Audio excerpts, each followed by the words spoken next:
Are you sitting comfortably? Then we'll begin.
Hey everybody, and welcome to another episode of There's Still Time, the AFTN Soccer Show, broadcasting on CITR Radio 101.9 FM from the unceded Musqueam Territory at the University of beautiful British Columbia. I'm Michael McCall. I'm Steve Pander. And I'm Zachary Adam Eisenhammer. And what a busy week it has been. So much stuff has been happening. Whitecaps, MLS, Canadian Premier League, the national teams. There's just so much to talk about. We've had COVID outbreaks in Toronto. We've had a cancelled cup final. Some fixtures have actually been announced. We've actually got a schedule out for 2 weeks, anyway, of the new MLS season. There's just so much to talk about that we're not even going to be able to cover it all in this episode of the show. I kind of worked out that between all the different chats I've had this week and what we're going to be recording just now and various sound bites and stuff, I've probably got over 6 hours worth of material that we could have used on tonight's show. So I thought probably no one's going to want to listen to a 6-hour podcast. We could have brought this out in a couple of different parts. But what I'm going to do is we're probably going to end up having, I think off the top of my head, this is going to be near a 3-hour show. I'll just say that off the bat.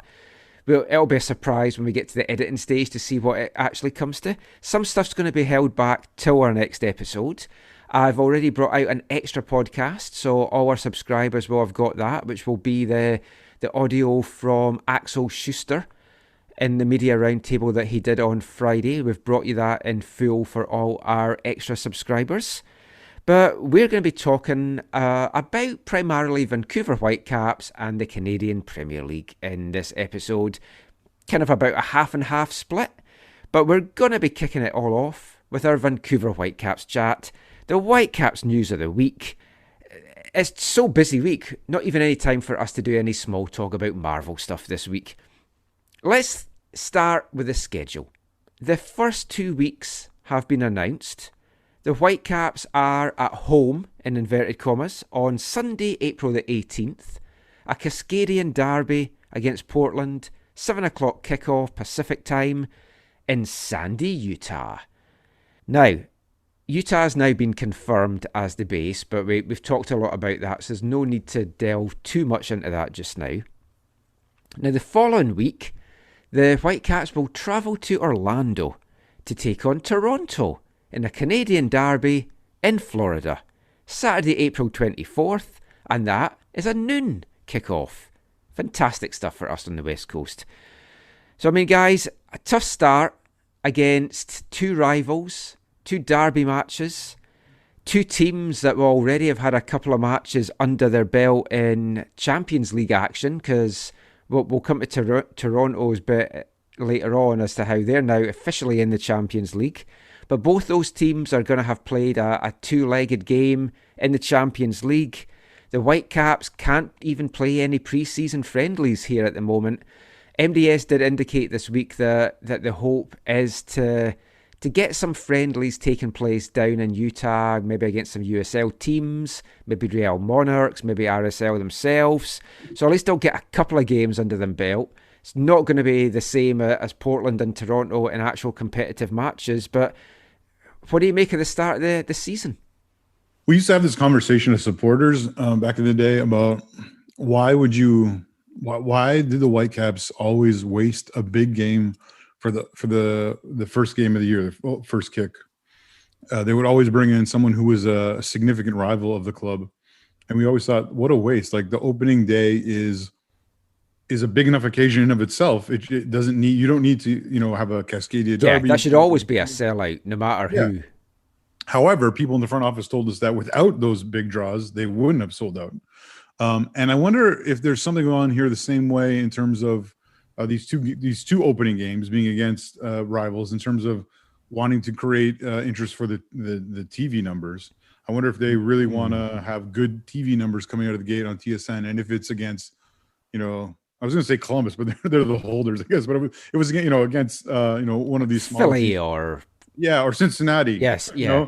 It might not be so great for the TV numbers, and they want to maybe show sponsors and show TSN that that they're still a draw, or that there's a great hunger or thirst for them because they've been away for so long or whatever.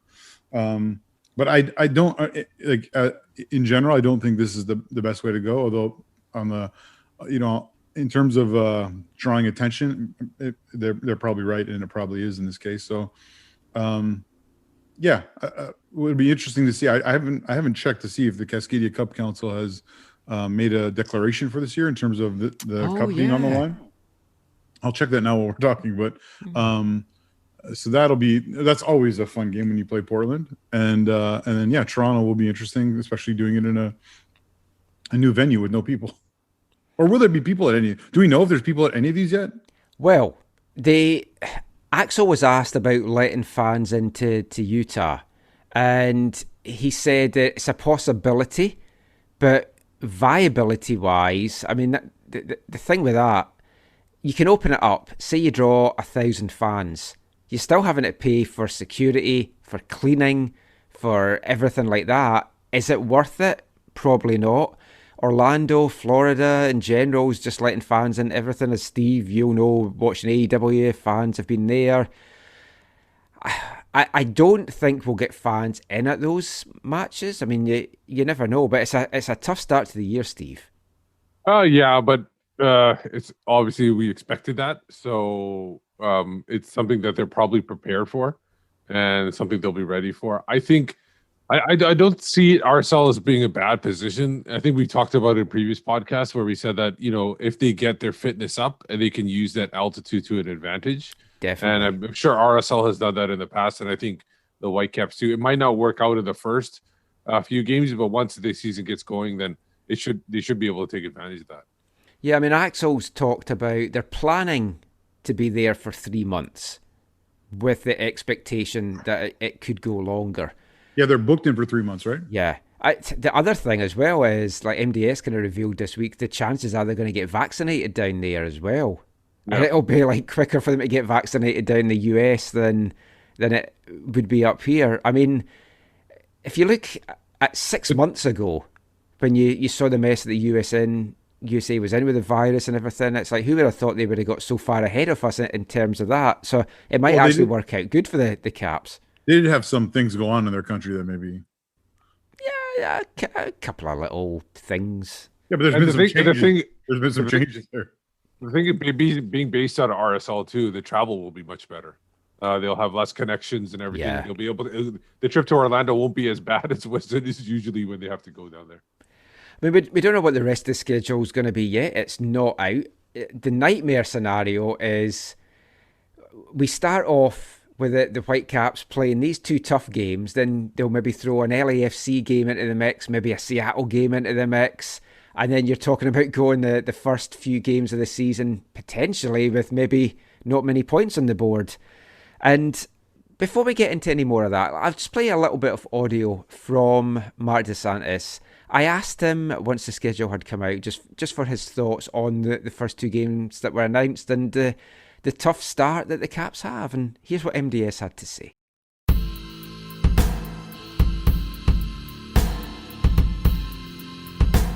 The first 2 games are at least known from the schedule now. 2 tough rivalry games, Portland and then to TFC. Both teams that are, well, Portland definitely, TFC maybe going to have a couple of Champions League games under their belt. couldn't have asked for a tougher start to the season by the looks of it. Yeah, but it is. We're used to it right now. It's nothing's supposed to be easy, and at the same time, it's exciting because there's a date for a game. There's a date for our first game. It's exciting that we're playing a rival like Portland. The sad part of it is this is a game that deserves fans and deserves a great environment. And unfortunately, that environment part we're not going to have. Then we're flying to Orlando to play Toronto, another rival in the country, and a very difficult trip. But right now, I'll be very, very honest with you, Michael. I'm very excited. The games have dates and we know where we start, but I have other things I have to be concerned with and work on before thinking about those games.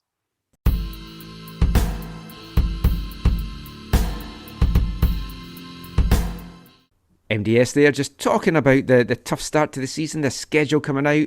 I think, though, the league nowadays, that if you're playing Western opposition, there's no real easy games in the Western Conference anymore, so it was always going to be a tough start. And no matter who they got, it was going to be a tough start because of how many players they're missing. 15 players they're going to be missing in March for the variety of reasons of international duty, visas, not being able to get here, quarantine, everything like that. They had a scrimmage today at training. We're recording this on Saturday night, so they had a scrimmage today. 9v9 was all they could muster. And out of those 18 players, 4 of them were academy call-ups because they only actually had 14 available first-team players that could take part in that. So it's going to be tough. It's going to be tough to get up to speed. We've played Marc talking about that last week. But help is coming. Help is on hand. There's been 2 new additions. We've talked about them before, so we won't delve into them too much. But 2 new additions now officially confirmed. Caio Alexandre. We now know how to pronounce his first name. It's Caio. Caio is all elite. No, sorry, he's all caps. I was just been watching too much AEW this week. He's a box-to-box Brazilian midfielder, signed from Botafogo. 22 years old. He made 50 appearances last season with Botafogo, scored 5 goals. He's a product of the club's youth academy. He captained their under-20 side, got into the first team. He's a versatile central midfield option. He can also play a bit of holding midfielder.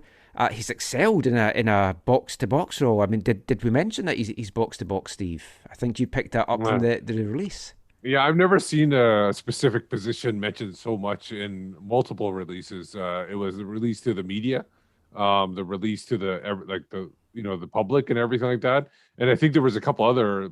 I think Zach, you said there was one other mention of him being box-to-box. Yeah, it was in an email to supporters, I was told. Yeah, and in the highlights I've seen, I do see that he's not afraid to venture up forward and in attacking spots. So I probably do agree that he's probably box to box more than he's. I think this might be to temper fans thinking that this was the number 10 that they'd signed. Yeah. So they're just stressing this is not the number 10. Also to stop fans from complaining that he's a holding, because everybody's just saying, why do we need a holding midfielder? Yeah, I think it's nice that they're not trying to in any way oversell his attacking abilities by saying, and like if they said something like he's a midfielder who can attack, or he's a midfielder who will help create attacking for box to box is a nice tempered way that they went. So that in one sense, excuse me, I'm pleased that they didn't spin it the way I thought they might.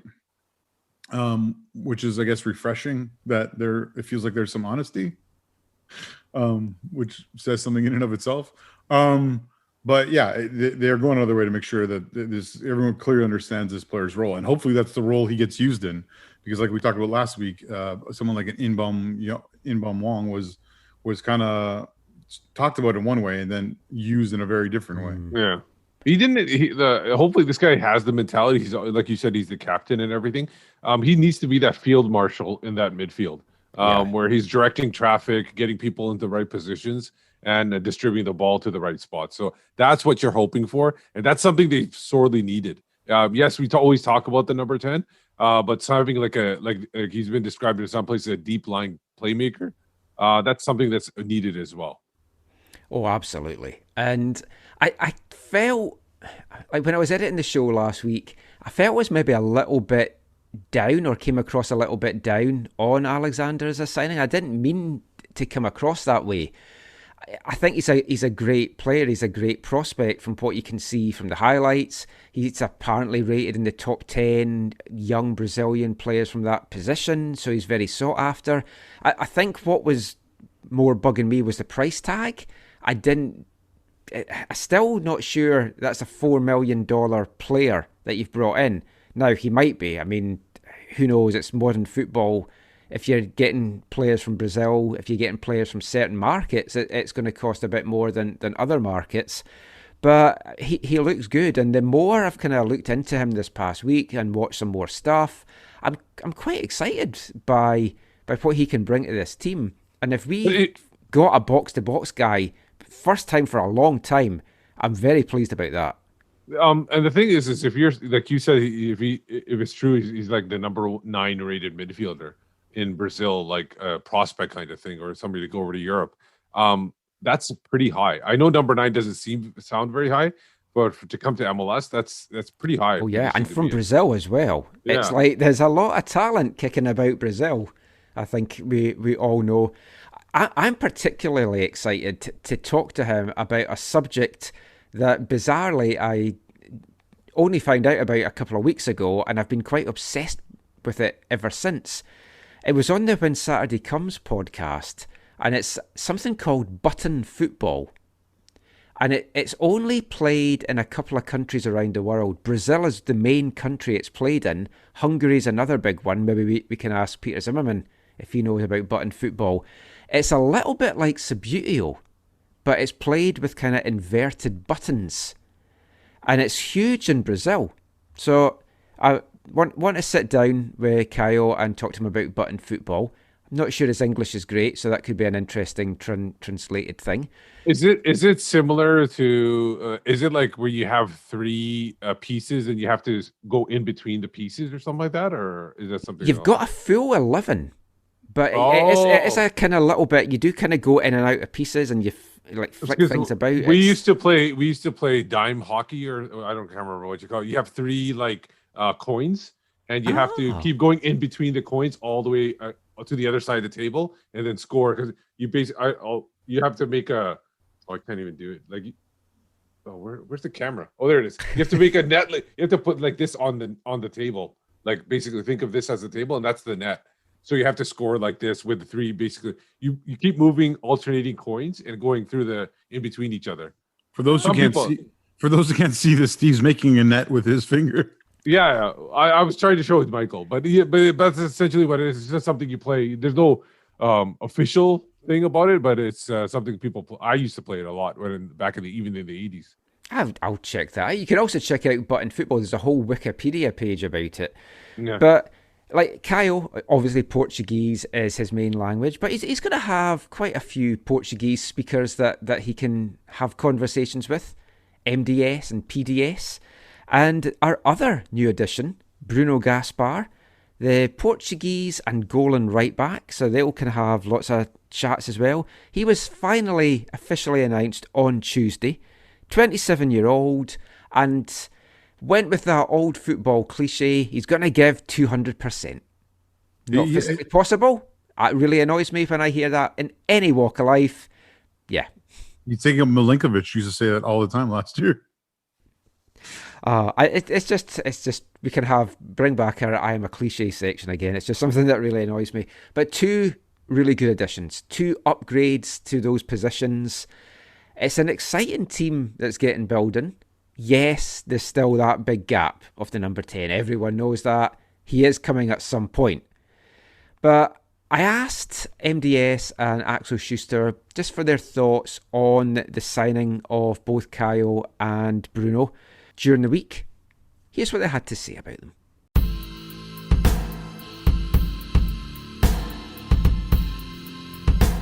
You've got a new right back at the club, Bruno Gaspar. Just tell us a little bit about what it was about him that made you feel he was the right piece to kind of upgrade that position.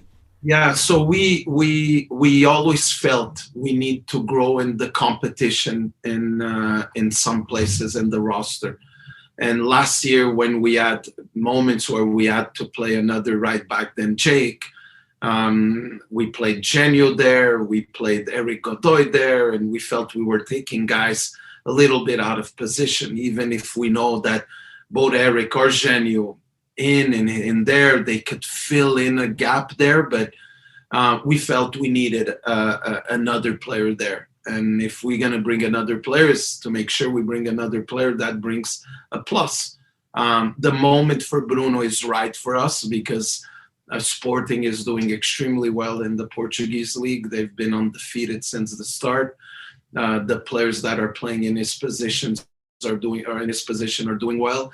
And then there was an opening to have him on loan. And we felt that when I spoke with him personally, I felt that it's just what he wants, and what he needs is to be in a place where he's going to have also a chance to fight for that spot, gain rhythm back, and at the same time, it's a player where his experience, not only with clubs like Fiorentina, Olympiacos, Sporting, youth national team of Portugal at every level, it's definitely going to bring competition and a plus for us as a team. Like I said in the press release, it's piece by piece. It's not a piece that comes to save everyone, including other guys that we're signing, but we believe that the sum of all parts are going to make us a better team. Just got a couple of questions about some new additions that's been announced this week. On the playing side, first of all, what was it about Bruno Gaspar at right back and Caio, Alexandre in the midfield that attracted you to get them here? What was it in the scouting that made you feel that they were both going to be upgrades for the team? Let us start with Bruno first. I think everybody who followed us last year saw that we were short on that position. Jake Nowinski, who did a good job, had to play more or less every single game, even if he had only short breaks or short times to recover. It was more or less the only position where we had not a second choice without experimenting and doing things that are not obvious. So for that reason, we were following this position since a while and following players for this position since a while. And we were aware of his situation. And I think there are a lot of things that attract us. He is experienced. He played in a lot of big clubs already in Europe. So he had a very good time in the Portuguese league before he went for a huge transfer amount to Italy. He was later transferred back into his first league, back to Portugal, to a big club there. He played in every of those clubs. He played last year in the Greece first league with the best club there. He also played a few games as a left back and is able to do that, as we are also running in a few international breaks, windows where we maybe have to play without both our left backs, because Ali is an international for Iraq and Guti just now qualified to be a potential left back for Canada. So there were a lot of things that attracted us, but I think the first and foremost is that he really fits to the profile of a right back in our team. He's very physically, very, very fast. Is good in one-on-ones, but also good, feels comfortable in possession. So this is a lot of positives and upsides for us, in addition to Jake Nowinski. And it's a loan deal. So this is another one, a loan deal that is structured with an option to buy that allows us even to buy him as a 10 player later. So I think we keep all trumps in our hands for the future, and have had the possibility to add a player that was sold twice for more than 4 million and played in all these clubs. So that's a chance you don't get that often.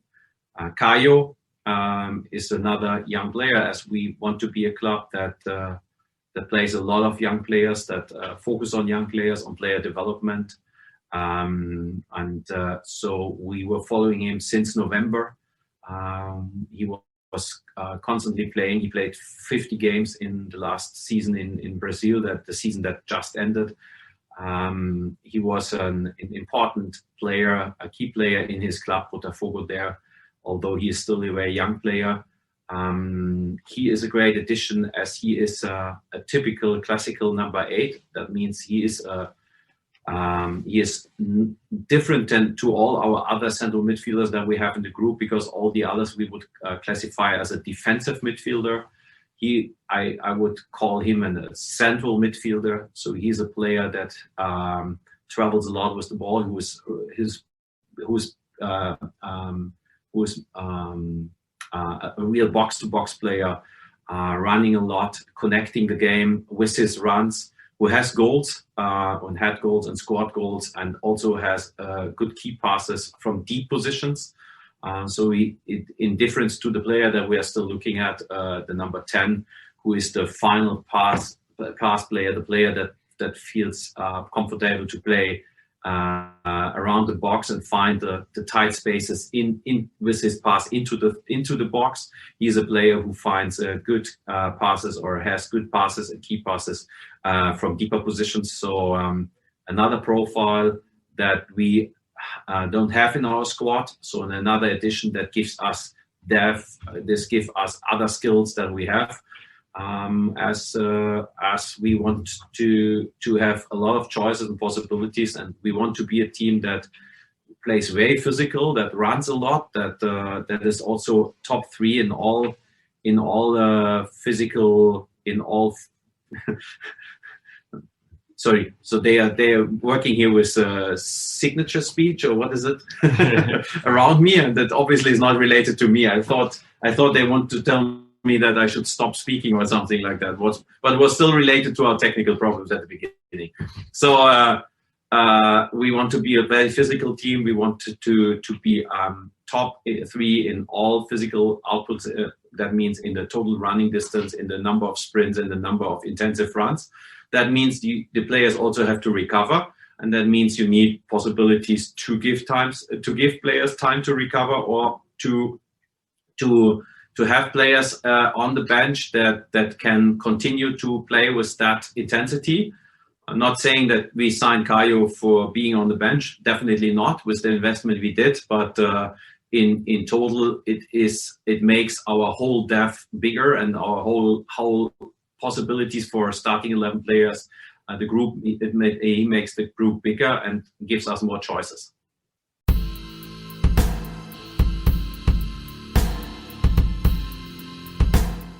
MDS and Axel Schuster there, talking about the 2 latest Whitecaps, Caio Alexandre and Bruno Gaspar. Hopefully we will get to see them in some Whitecaps kits soon. And as I said, they're both definitely upgrades. Eric Godoy spoke to the media on Thursday through a translator, but he got a lot of questions about the defence. At one point, you can hear him kind of saying, another one? Because folk were like, the defence hasn't been good. How's it going to get better? How are you going to stop letting goals in? But Gaspar is definitely an upgrade to that right-back position. Alexander looks to be an upgrade in the midfield. But an interesting thing that Godoy pointed out is, he says for the team to be successful this year, we basically have to have 2 players battling it out for each position, at least 2 players pushing each other to just improve. And I think we've got that throughout the team right now. And that's a cliche that you like. Yes. But we definitely seem to have that in abundance at the Whitecaps. Every position, obviously Cav is your out-and-out striker, but every other position, I think you could argue it's up for grabs because you've got people pushing for it. I think as well with this season, it's going to be obviously a lot of squad depth as well. But those 2 additions take the Whitecaps' 30-man roster to 29. 4 goalkeepers, 10 defenders, 9 midfielders, 6 forwards. They've currently got 11 international roster spots. 12 international signings though right now, and if we bring in an international number 10, that's 13. So something has to give, whether it's loan deals, whether it's trades, moving people on, selling them to somewhere else. Trading for international spots is the easiest way of doing that. Just what will they do? Well, let's hear a little bit more from Axel Schuster just now, because I asked him about that, just to see what they might do in this situation.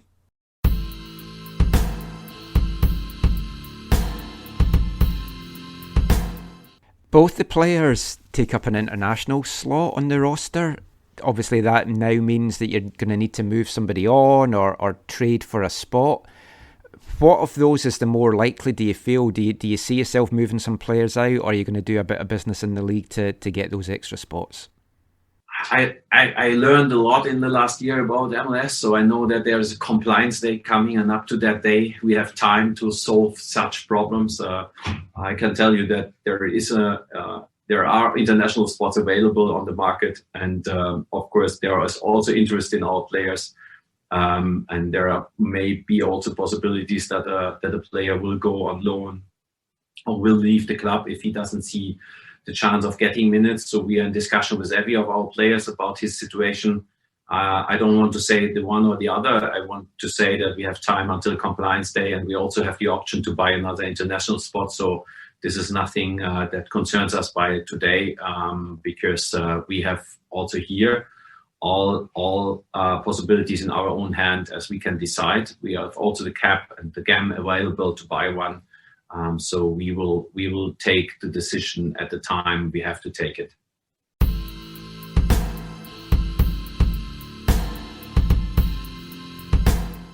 So Axel there talking about the international spots. It certainly sounds like they're prepared to make some trades. He says they know the spots available that they can trade for.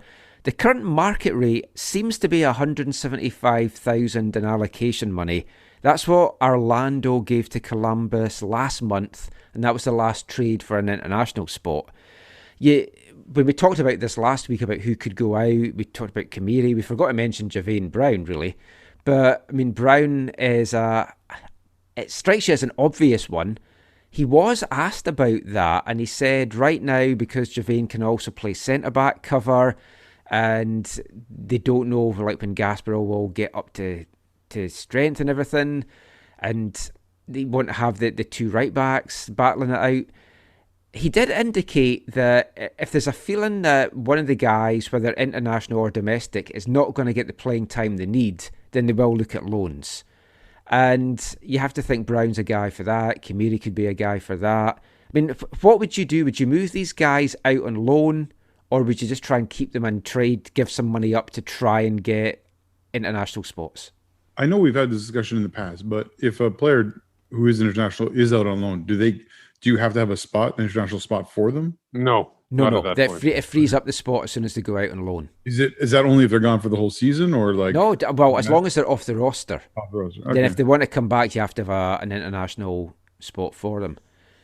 I think loaning's the best option, Steve.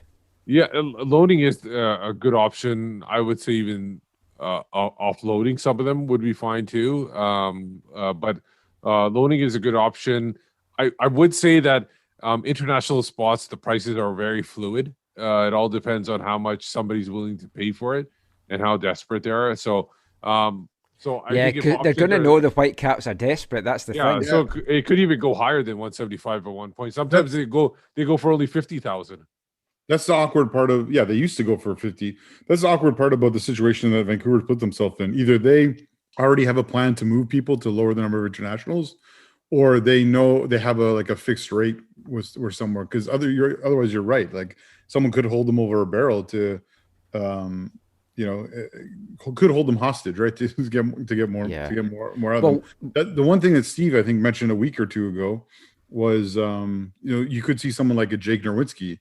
If Brown is going to stay, you could see a Jake Nowitzki being involved for a trade for international spot. Yeah. I mean, we'll see how that plays out. International spots are going to be premium in this year and next year because of this new young player sort of rule as well. Yeah. It's like these guys are going to be brought in internationally, so these spots are going to suddenly become more valuable commodities. And just to finish this section off, just talking about that, Axel kind of clarified what we talked about. It sounds like, if need be, they can buy down Ali Adnan to make him a TAM player, then just have your 2 senior DPs, so you'd still be able to add your 3 young players. So we'll see how all this plays out. See if it's another busy week in Whitecaps land coming up. But there was also another new addition. We've got a new addition to the coaching staff, and we're going to talk about that, and we're going to talk to him after this. Hi, I'm Marc dos Santos, and you're listening to the AFTN Soccer Show. Да, малая, я Макмиллер, банки, ебать и киллер. Я станцую как на вилле, так и на твоей могиле. Суки в рот, бомбей, хоп, хей, ла-ла-лей. Ты берешь как Саша Грей, на попей.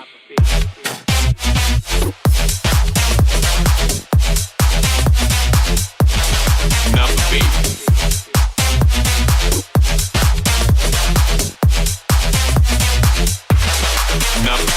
Дайте мне мастера спорта по коне. Невкусная, дайте другое. Красный язык, как лицо на руне.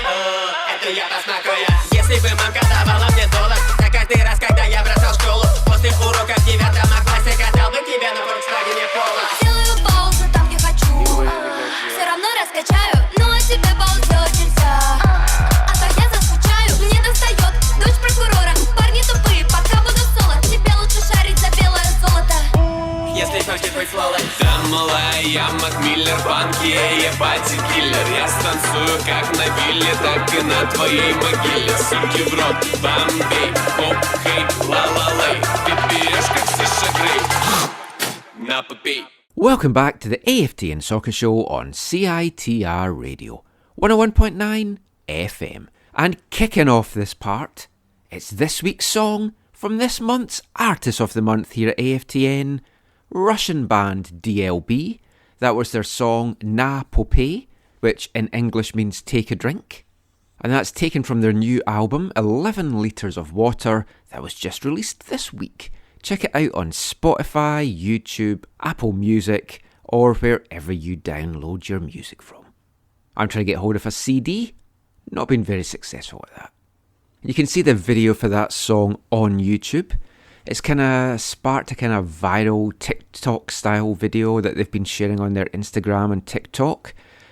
Don't fully understand all the lyrics, but basically it's take a drink. So you've got your drink, you kind of mime along to the words that they're singing, then you kind of spit into the drink and then hand the drink to somebody else. Probably not the most hygienic in a global pandemic, but there you go. We'll have more from DLB next week, and I did say last week that we weren't going to be playing any more Russian songs this month. Well, I've changed my mind. It's going to be Russian Music Month, I think, here on AFTN, and we've got some more coming up later in the show. But we're going to continue our Whitecaps chat now in what, as I said off the top, has been an exceptionally busy week in Whitecaps land.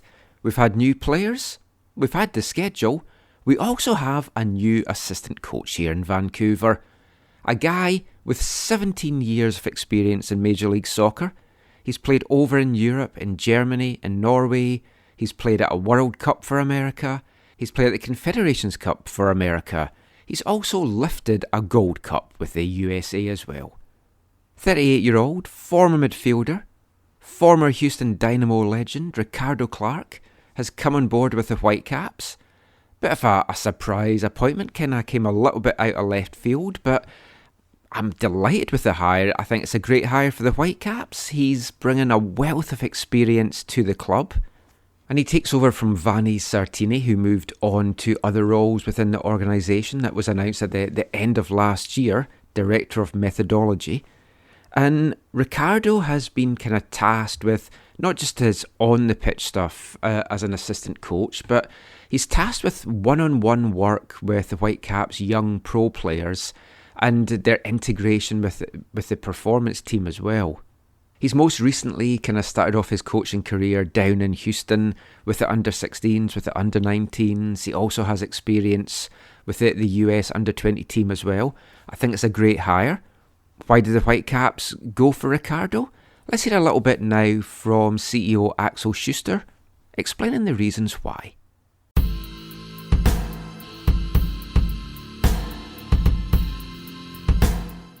Ricardo Clark, you've added Rico as the assistant manager. What was it about him that really attracted you to make him the guy to be on the bench beside Marc and Philip? And the experience that he brings in from MLS must be invaluable to this group. Yeah, there are. I just said it in our all stuff with all employees this morning. We were a little bit drafting down what is the ideal profile of our new assistant coach, as we had a clear vision about that job he has to do. And for us, this assistant coach, beside of the normal duties of an assistant coach, we want him, and that's maybe even the priority of his job is to be the guy that takes care for the lot of young players in our squad, the huge number of development players we have in our squad that we still want to develop. We have now 5 U23 Canadian national team players. We have with Guti another one who is U23 and qualified for the men's national team. We have with Thomas Hazal another one, by the way, that it showed impressive performance in the league.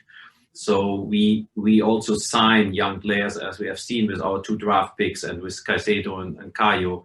So we signed a lot of young players. So we want to have an assistant coach his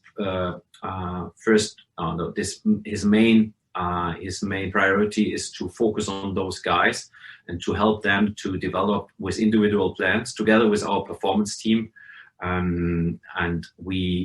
This means that Marc dos Santos and Phil dos Santos, who are in the daily business and always have to focus on to the next game in the season and have to focus on the starting 11 or the first 14, 15 players, as it is always everywhere in the world, have not always the time to give this player that time and that help that they need to grow, to develop.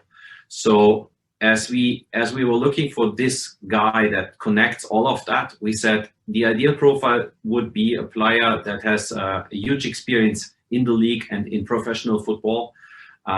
In the best case, he played a time in Europe as well, as Europe still is always a little bit of a dream of a lot of young players who has this experience, a player that played international, maybe at the World Cup, as a lot of our young Canadian players dream from the World Cup 26. But with all of that, he also should have a passion for developing players and obviously the skills to do that. And in the process, we were always thinking about how to rate all of that points and where we can give up on something and where not. So because where is this ideal profile that combines all of that? And we are really happy that at the end of the process, we found a guy that combines all of that, because he is a player who played more than 350 games in our league, but he was also 2 years in Germany. He played a lot of international games and also World Cup games for the US, but he was and worked as a youth coach in the last years for different teams. And he has a passion for developing of young players. So said that, I think we found the ideal profile, the ideal guy. And with all of that, he started to work. He started to work a few days ago, and he is already working on the first docs about individual player development and analyzing and evaluating and developing programs for some of our young players. And I can only say that we are all fired up by that, because as a club that always speaks about player development, we also have to provide the young players the environment to get developed. And with him, we now added the one guy who is responsible for that.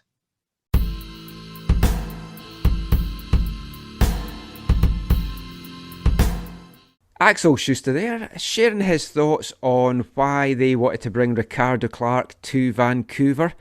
And as I said, I think it's a great hire. He comes with a lot of experience.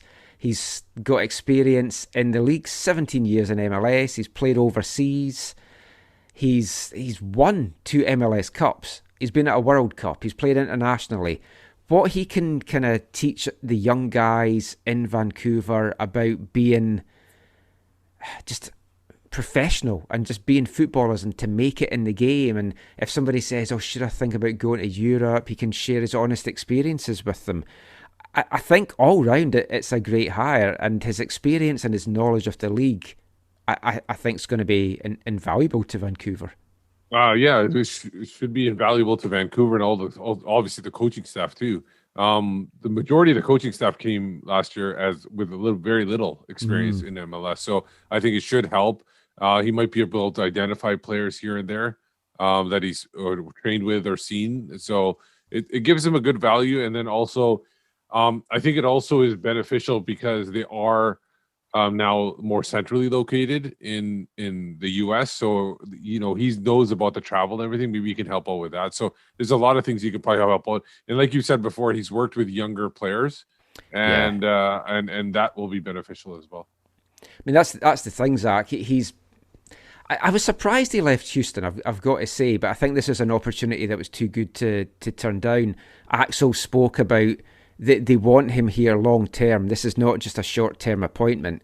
This is a role that they see being very vital, doing this one-on-one work with these guys.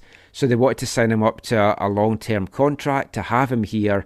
I do think it's a reach for him to leave Houston, but it was just too good an offer to turn down. Yeah, yeah, and like you guys said, he's an experienced player in the league. He has a little bit of experience in Europe as well, and playing for the men's national team with the States, of course.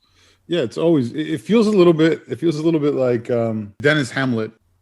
He was, I'm pretty sure he was not a Rennie person. He was like, the FO brought him in, and he didn't, I don't think, fit with everyone. The other guys are guys that have worked a long time with MDS, and this just feels a little bit like they want like a fresh perspective amongst the coaches. Yeah, which I think is a good thing as well. So, someone messaged me and said, do you see this possibly that they're looking long term, that he could be a future manager here? I wouldn't rule it out. It's like he's going to be ambitious, but he's starting off in his coaching journey, and he's got experience at youth level, so he's going to learn a lot. And I think just in general, it's good to have that fresh perspective coming in. And he's respected around the league. And as I said, he knows how to win. He's got 2 MLS Cups under his belt. So we'll see how he does. I got a chance to sit down and chat with him on Thursday night.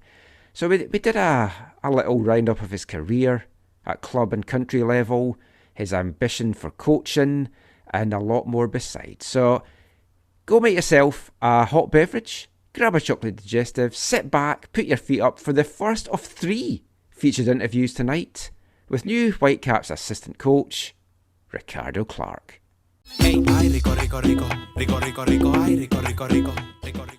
Well, delighted to say that we're joined now by the Whitecaps' new assistant coach, a man with 17 years experience in Major League Soccer, played for a number of clubs, also had spells over in Europe, in Germany and in Norway. He's won a Gold Cup with America, he's played at the World Cup with America. Welcome to the show, and welcome to Vancouver, Ricardo Clark. Hey, Michael. So, obviously, yeah, super busy time for you at the moment, Ricardo. I'm sure you've been doing a lot of stuff since you got here.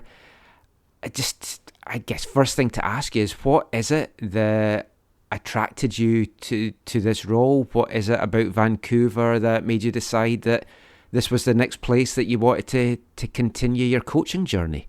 So obviously, I've joined on as assistant coach with the Vancouver Whitecaps. Just a little bit about my role. I'll be more focused on individual coaching, individual development, all that comes with that. Working with players on an individual basis, video analysis, field work, a lot of things related to that space. So it's something that I find joy in. It's something that the staff is looking for, and I'm happy to be a part of the group in doing that. I mean, how did it come about then with you coming to Vancouver? How long has this move been in the works? I would say man, I've lost track of the year, but I'd say maybe a month or two ago is when talks started. They reached out to the Houston Dynamo organization about my role as an assistant coach with this club. Houston allowed me to have talks with Vancouver, and then everything just kind of snowballed from there.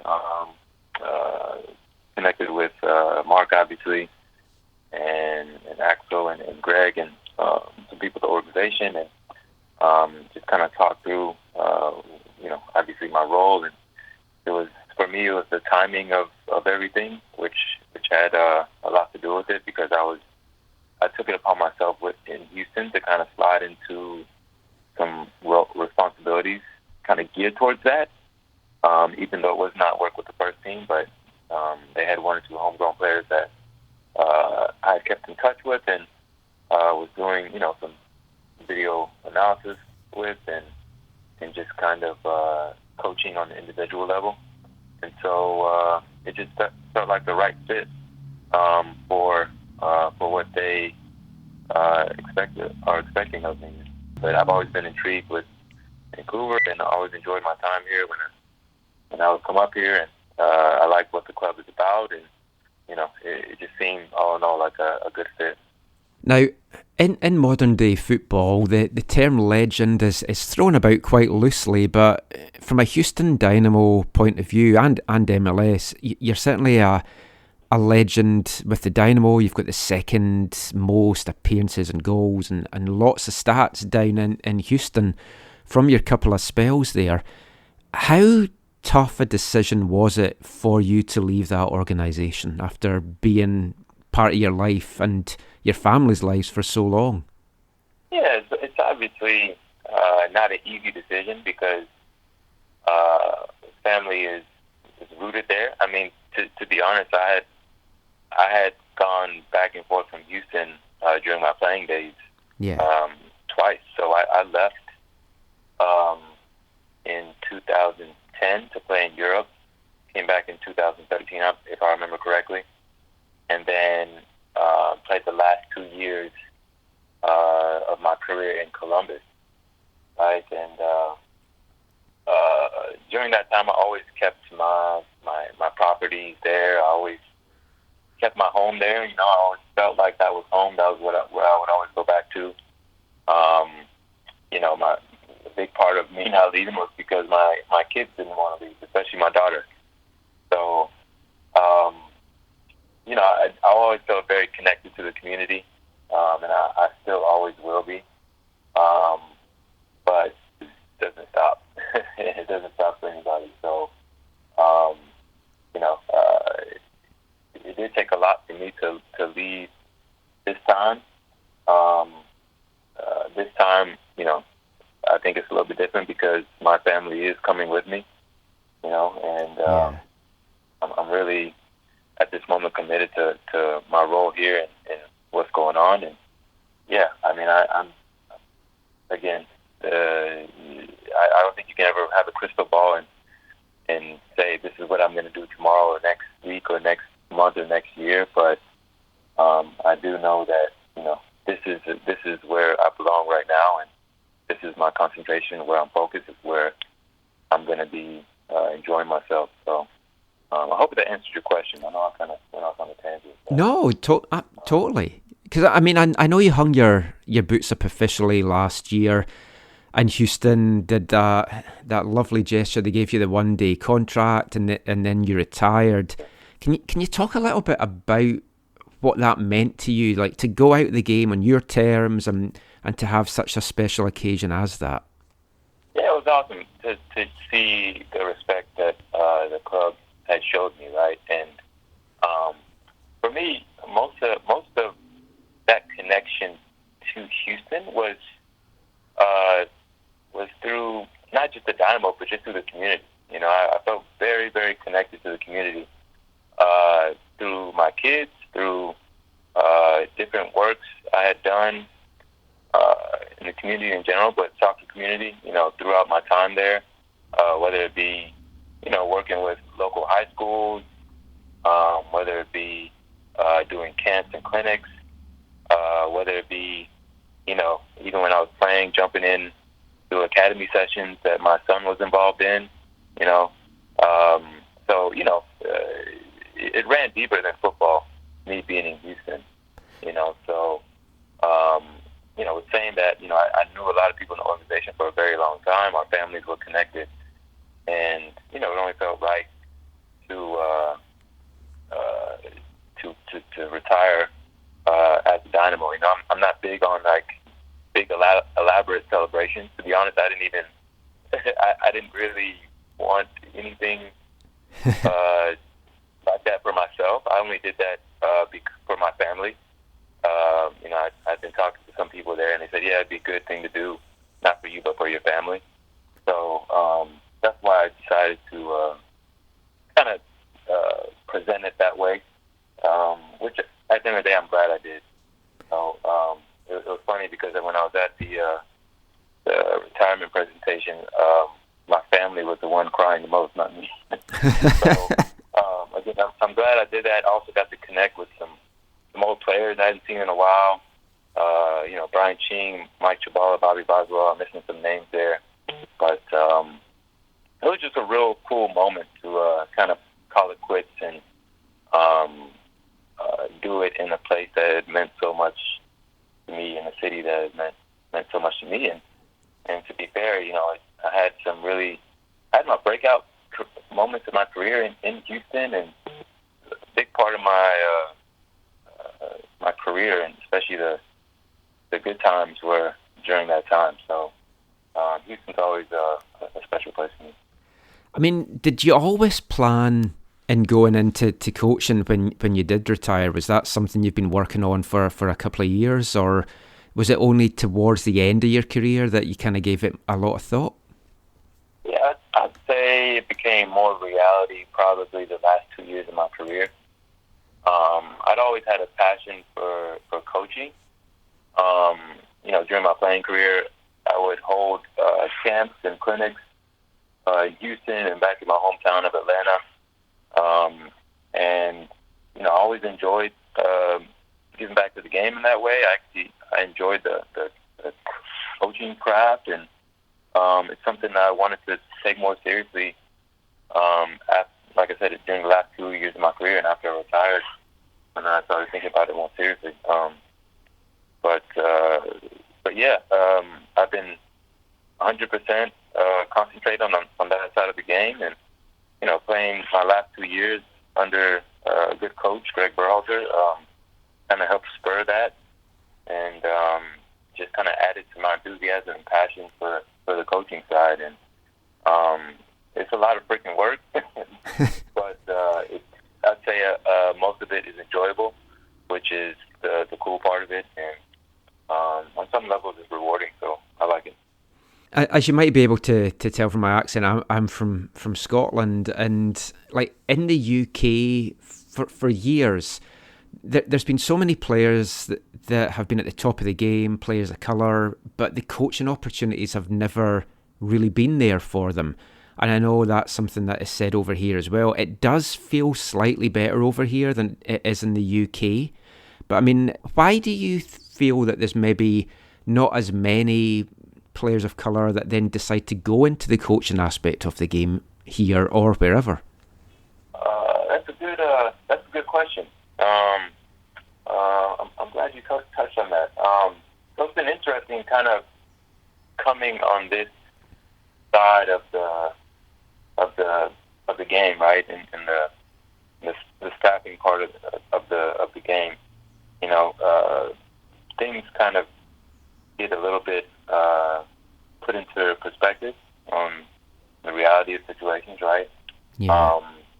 And I think this was something, to be honest, I was going to touch on later on when I got more connected and settled with the organization and everybody. I haven't even seen anybody yet, besides maybe through a Zoom call.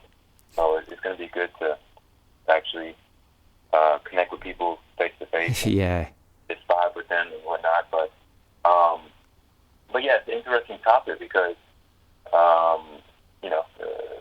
on this side of things, there's a real lack of black coaches, right, in the professional environment, and yeah, you wonder why that is. I wonder why that is, and it's been a big push for diversity on the coaching side, and I really think it's necessary and it's needed because I think there's different levels to that. First of all, there's a lot of black players in the league, in this soccer world, right? And I think it's only right that there's a connection with those players on the coaching level, right? Even at the academy level, look at Houston, for instance. I say most of the kids playing are black or Hispanic, right? And so, on the coaching level and the leadership level, that should be represented, right? And it's the same in the entire soccer world, right? It's such a diverse amount of players in the game. Why should that not be reflected in the leadership level, in the coaching level, in the executive level, in the ownership level as well, right? So, it's a beautiful thing when you do see that, when you do see the amount of diversity, because it also breeds ideas, right, and perspectives, right? And, for me, it's all in all benefit to an organization, to the game in general, just to add different aspects and different races and different parts of diversity to the game. Does that make sense what I'm saying? Oh yeah, I mean it's aspirational as well for young players coming through, because if you're like, just to use Vancouver for an example, a young guy like Theo Bair, it's like if he sees like a black coach, and it's like, this is what I could do later on in my career. Whereas I'm followed the game for a number of years, and over in Scotland, you could count the number of black coaches that's been there at the probably single digits. Whereas now things are changing, and it's aspirational. And I'm not trying to put you on the spot and say that you're kind of like leading the charge or being a role model, but there is a slight element of that to it.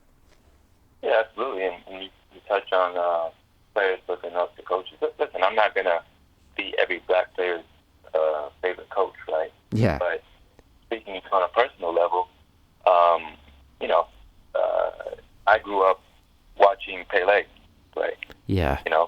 That's who I connected with, right? I remember we had this tape. It was called Giants of Brazil. Right? There wasn't too much soccer on TV at the time, especially where I lived. So that was my connection. I saw him, and I was like, that's what I want to do. That's who I want to be like. That's who I want to emulate on the field, right? And that's a perfect example of the environment that needs to be created in regards to diversity. I mean, look how I turned out. Not that I was the greatest player. I definitely feel I had a relatively good career, but look what the end product was because of that person that I could identify with growing up. Yeah, I mean, let's touch on your career a little bit then. Like 17 years in MLS. When you first came to the league in 2003 with Metro Stars, when you look at the league then to what the league is now, what do you see as the biggest changes that you've seen in your lifetime in the league? Oh, man.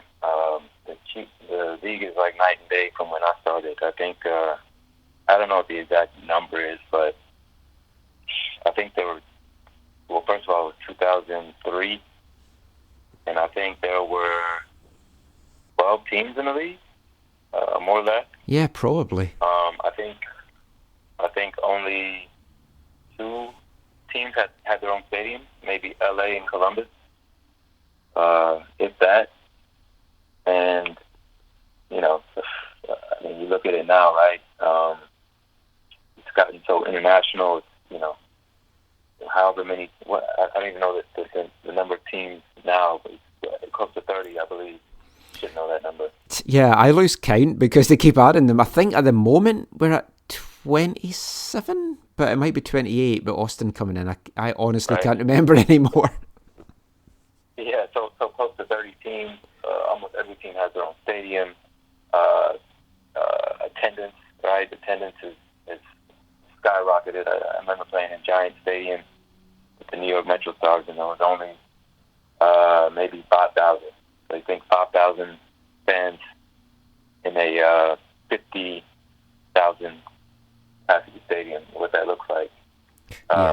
Playing on turf with football lines. So yeah, just in regards to professionalism, overall atmospheric game, the level of the game has increased so much, and it's been really cool to see that whole evolution because, and thankfully I played at a time where I kind of got to experience that whole evolution, which is really cool, playing from 2003 to 2019 and just seeing all that came about in that span of time. And, even on the technical side, like the sports science that's involved in the game compared to when I started, it's, these players have so many resources to become better players. And it's just really beautiful, and you can see how much it's pushing the level of the game and the level of coaching as well. Yeah, I saw my first MLS game. I was on holiday in LA in 1997, and when I think from what I saw back then to what it is now, it is totally night and day. I can't imagine what it must have been like playing in it through all those years. Now, you won the MLS Cup in 2006, 2007. Those moments in your career, you went and played at the Confederation Cup, you went and played at the World Cup in South Africa. I know it's different playing for club against country, but when you look at those achievements, is the MLS Cup's kind of the pinnacle of your career, do you feel? Or going to a World Cup, is that more what you feel is like when you look back will be the pinnacle of your career? I even take it back to,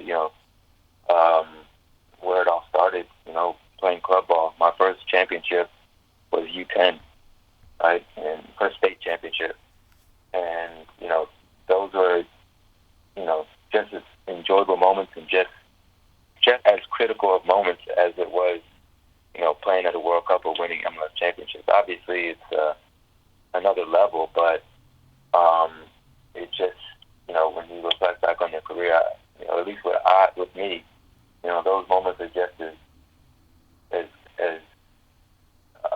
they stick out just as much as the other ones, because those are the moments, those younger moments are what got me where I am. And, my dad coaching me in those moments to get me where I am today, and the other phase of different teams and winning MLS Cup.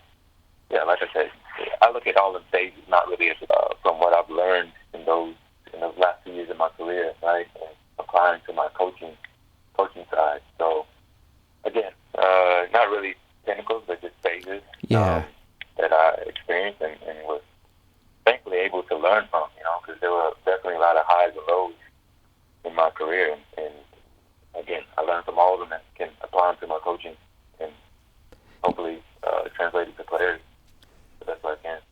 Well, that's the thing. You're coming to Vancouver, you've got a wealth of experience at club level, at international level. You had time in Germany with Eintracht Frankfurt, Stabæk in Norway as well.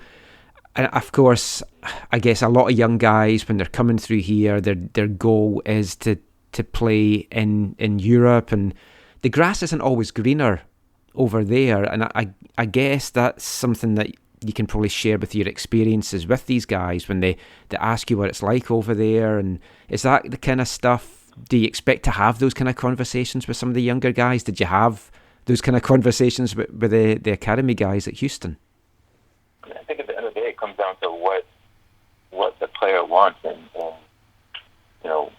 what makes them happy. For me, what made me happy and what made me tick was playing the highest level possible and being the highest level player I could be day in, day out. And if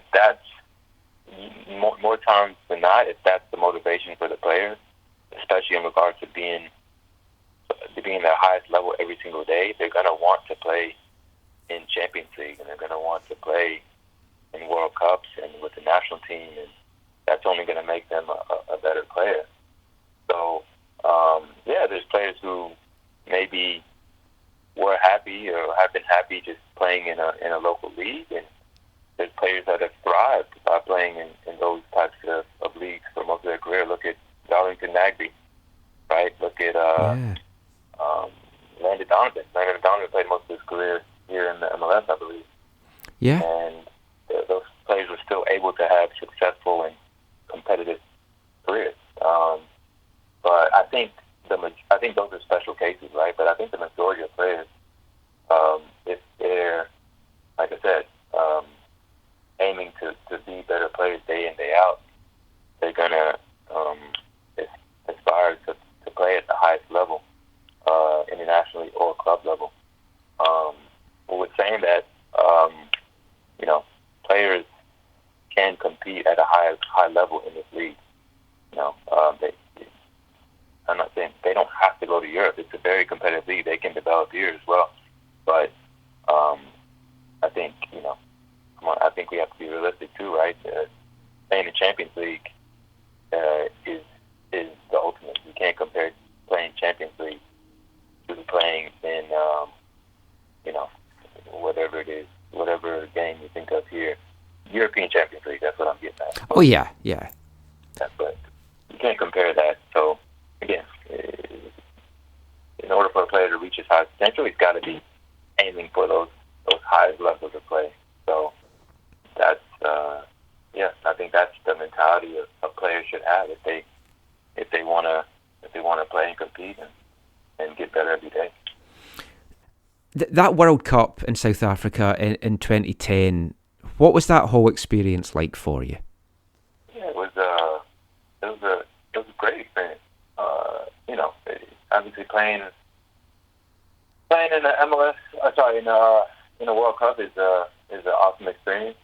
Something you always want to do and something you always work towards, right? Playing at the international level and big games like that. And, it was an awesome experience. It was a tough experience because I learned a lot about myself and playing in very, very high level. I mean, come on, the World Cup is the highest level you can be at, right? Oh, yeah. In regards to a competition, right? And, there were some difficulties for me personally through that, right? And I'm a competitive guy, so, I always look back at games or situations and, kind of say, I could have done this, could have done that, should have won this and should have won that. But at the end of the day, I can take so much from lessons learned, right? Whether I played good, whether I played bad. To be fair, I think I learned more from the times I played bad, right? And applying to my coaching career so that the people I'm coaching know what to expect in those situations. And I hope that makes sense what I'm saying. And I know you're in quarantine just now. I mean, you've been to Vancouver. I've worked it out. You've played here 4 times over the years, although you've never won here. I did notice that because Houston travelling up here, it was a bit of a tough time for the Dynamo whenever they played here. I remember that. But when are you getting out of quarantine? When are you meeting up with everyone and kind of starting your role now? That's just to be determined. I mean, they have a set of protocols here. I'm just following that and just taking it day by day. I mean, it's kind of out of my control. I'm just controlling my controllables right now. Hopefully I'll be on the field soon. That's great. Thank you so much for your time, Ricardo. Really, really appreciate it. Hopefully at some point this year we'll get to meet in person and enjoy the role. Looking forward to seeing what you do with the team and good luck with everything. Hey, ay, rico, rico, rico, rico, rico, rico, ay, rico, rico, rico, rico, rico, rico, rico, rico, rico, rico, rico, ay, rico, rico, rico, rico, rico. So some great stuff there from Ricardo Clark. A great addition to the Whitecaps coaching staff. Looking forward to seeing what he does with these younger guys. And we talked about a lot of things there, guys. We went through his career, the experience, what he's learned and what he shaped. And one thing that we touched on was the fact that throughout professional football, and I use the UK as an example, there's so many top players through the years, black players, players of colour, and very few of them go into coaching. So we're speaking to Rico about that, as you heard there in the interview, and it's baffling as to why so few of them take this step. And obviously there's been previous ones in MLS, and not trying to hold him up as a trailblazer, but it said it's something he's thought about, something he's realised about. And like the point that he raised was, like, in Houston, in the academy, most of your academy players, they're black, they're like Hispanic, and they need kind of a role model to say, look, this is what I can aspire to. So we need to get more of these coaches, more people from more ethnic backgrounds, more diversity into coaching in MLS and around the world, just so these young guys coming through can see that. And the example I used there was like a young Theo Bair could see that and go, you know what? There's what I want to do when I've hung up my boots in many, many years' time. I see that there is a chance to be a coach. And it is really baffling as to how few players have had that opportunity, especially in the UK over the years. Essentially, I think it's more to do with it was brought up in the NFL that, and I saw the point there where owners, they're mostly white owners, and they're not really running with the same people, like with people of color, maybe.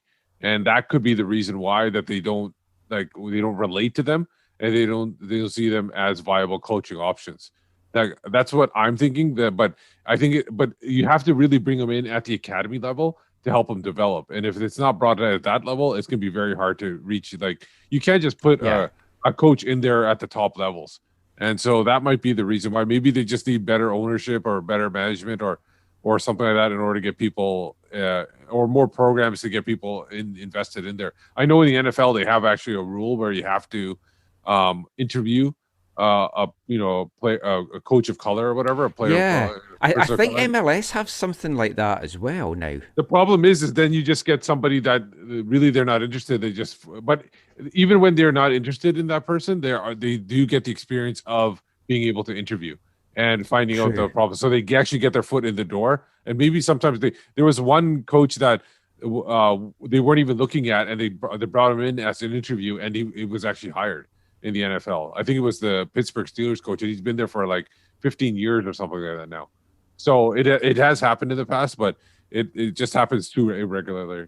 Yeah, it's getting the opportunities, Zach, and I mean, it's a lot better over here, and it's getting a lot better in the UK as well, but there are very few of the top players of colour that have gone on to have top coaching jobs. In MLS, Thierry Henry obviously came in as a high-profile guy, but yeah, there's sadly not many, and it is down to opportunities, as Steve says, and just getting that experience, especially at the academy level, which is how Ricardo has started off.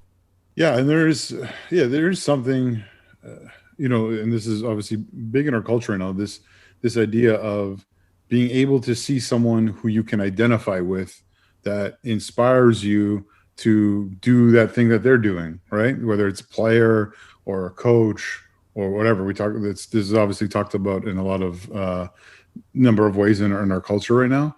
And so, yeah, I think it's great.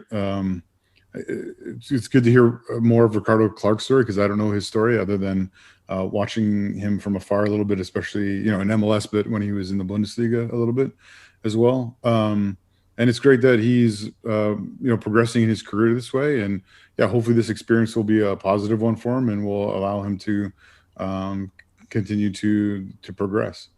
So I wish Rico all the best here in Vancouver. We know what he's done in his career. We know what he's going to be doing in this role. We know what he wants to achieve in the future here in Vancouver. The only thing we don't really know about him is, does he fancy a chocolate digestive? Let's find out. Anyone fancy a chocolate digestive, even though it's unsuggested? Anyone fancy a chocolate digest? You're not officially a Whitecap till you've had us ask this stupid question on our show. So, Rico, if you're sitting at home and you decide to have a hot beverage, what would be your hot beverage of choice? A tea, a coffee, or something else? In the morning, I'm a coffee guy. In the night, I'm a tea guy. And do you have a sweet tooth? Do you like biscuits, cookies? I like cookies. Yeah. What would be your cookie of choice? Chocolate chip. Perfect. Anyone fancy a chocolate digestive? Anyone fancy a chocolate digestive? Anyone fancy a chocolate digestive, even though it sounds suggestive? Anyone fancy a chocolate digestive? Ricardo Clark there, not quite fancying a chocolate digestive, just plain cookie kind of guy, but that's good enough for us. But that is it for the Whitecaps chat for this episode. We're going to be turning our attention to the CPL in the next couple of parts, and we'll be back looking at the newest team to join the CPL after this. Hey, I'm Brett Levis, and you're listening to the AFTN Soccer Show.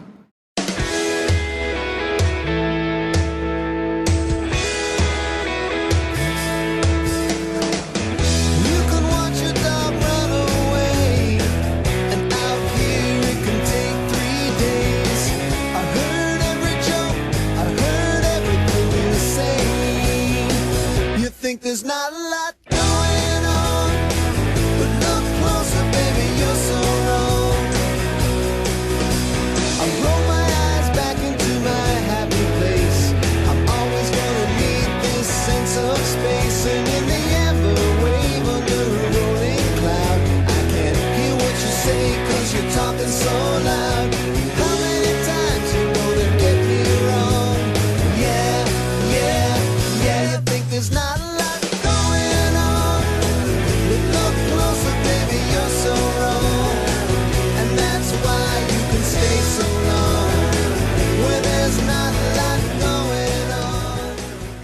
Welcome back to the AFTN Soccer Show on CITR Radio 101.9 FM.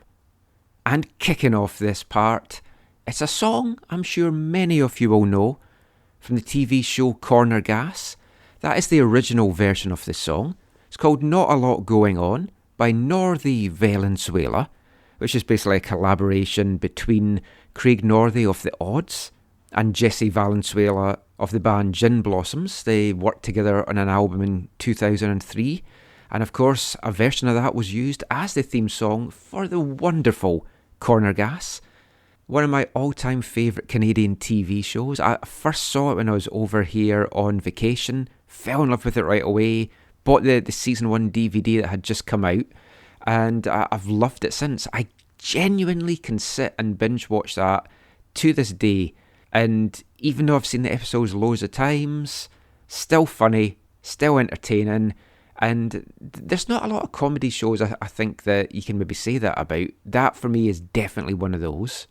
And I guess a sad confession is that show basically has taught me all that I know about Saskatchewan. My knowledge of the province was basically nil before that. My knowledge of the province now is anything that I've learned in Corner Gas, so I don't know how accurate that is. Anyone that is listening to the show from Saskatchewan can let me know how accurate that is for a small prairie town. But my knowledge of Saskatchewan was expanded a little bit this week with a surprise announcement on Friday morning that there's a new CPL team coming, and that team is coming to Saskatoon. The CPL teased on Thursday night that there was going to be a big announcement at 8 AM Pacific time on Friday. Set fans into overdrive as to what that could be, but from the little clip they announced, it was pretty obvious it was going to be a new team that was getting announced. Expectations were that it was probably going to be Quebec, but out of the blue, no leaks, very rare in modern day football, especially here in Canada and North America. Saskatoon is going to be the new home to a CPL team. Not right away, not for this season, not even for next season, most likely 2023. The league has awarded exclusive rights to a CPL expansion club to Living Sky Sports and Entertainment, a Saskatchewan-based company founded by Alan Simpson, a local businessman with a history in the telecommunications industry. Now, the launch of the expansion club is contingent upon LSSE delivering a soccer-specific stadium to league standards, and they've identified a place in Saskatoon called Prairieland Park that was a long-rumoured preferred site for a soccer stadium in the province and in Saskatoon. And although everything seems very early stages right now, it's exciting news because long overdue, I think, is the CPL coming to Saskatchewan. You can say that about Quebec as well, and I'm pretty sure that there will be an announcement about Quebec sooner rather than later. But I think the news has gone down pretty well overall. Got a chance on Friday morning to jump on the phone with the founder of LSSE, Al Simpson, just to ask him about how long this has been in the works, his plans for bringing soccer to the city, and a lot more besides. So once again, grab another hot beverage, another biscuit of your choice. Doesn't have to be a digestive this time. Sit back, put your feet up, and enjoy our chat with LSSE founder and new CPL owner, Al Simpson.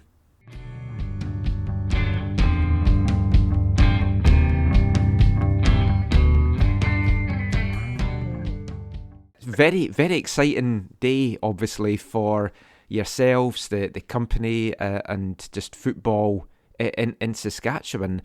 I guess the first thing to ask you, Al, is how long has this been in the works for now? Well, I mean, I first came across CPL, and my interest was piqued back in 2017 when I simply read about it and the launch of the league. So it was, I think back then that I really got keenly interested in doing something. But more recently, it's just been a series of discussions back and forth with CPL, and of course the COVID pandemic affected things, and we would speed up and then we would slow down. But it's been a while. My initial interest began back in 2017. Oh, interesting. I was going to ask you, so I guess this is the best time to do it now, since you just mentioned it there. Launching a brand new football club in a city that hasn't had a professional football club before during a pandemic. I mean, it's hard launching it at best of times at a brand new club, but to do it during a pandemic, what's kind of been the biggest kind of obstacles that you've kind of had in the last year, and how quickly do you see things progressing now? Yeah, so I mean, there haven't been what I would call a lot of obstacles in terms of sort of moving things forward. With respect to the pandemic question, yeah, I mean, my wife asked me the same thing. The way that I would answer that is I kind of refer to what a quote that was attributed to Wayne Gretzky when they asked him sort of explain if you can what the key to your success is, and he sort of said, don't skate to where the puck is, skate to where you think it's going to be. And we think that stadium sports are coming back, spectator sports are coming back, and we will see across all sports crowds participating at the stadium. So our view is if we're confident that that's going to happen, we should get started on something sooner rather than later, because there are significant timelines to getting things done. And here in Saskatchewan, our number one focus now that the agreement in principle is done with CPL is we need to build a stadium, because there's a real opportunity in Saskatoon with the people that we're working with at Prairieland to do something really, really unique for the city of Saskatoon, for Prairieland, and for soccer in Canada. So we will begin immediately and have done some preliminary work on the construction of a stadium. And, we'll go as quickly as we can. Yeah, looking at the details for Prairieland, it seems like it's a great potential venue. It looks like the potential's great. Like, is your launch into the league determined on when this stadium gets finished then? Or are you able to play at a temporary home before this gets finished? I haven't even entertained the thought about a temporary home right now, because that would send a signal that somehow perhaps the new stadium might not be as important as it really is. And as a I guess the exclusive rights holder for a CPL team, it's very, very important that we are able to build something that has long-term sustainability. And the long-term sustainability requires that we have a venue that makes all walks of our potential fan base very, very comfortable. So, the supporters groups have to be comfortable. The casual sports fan has to be comfortable. The families have to be comfortable.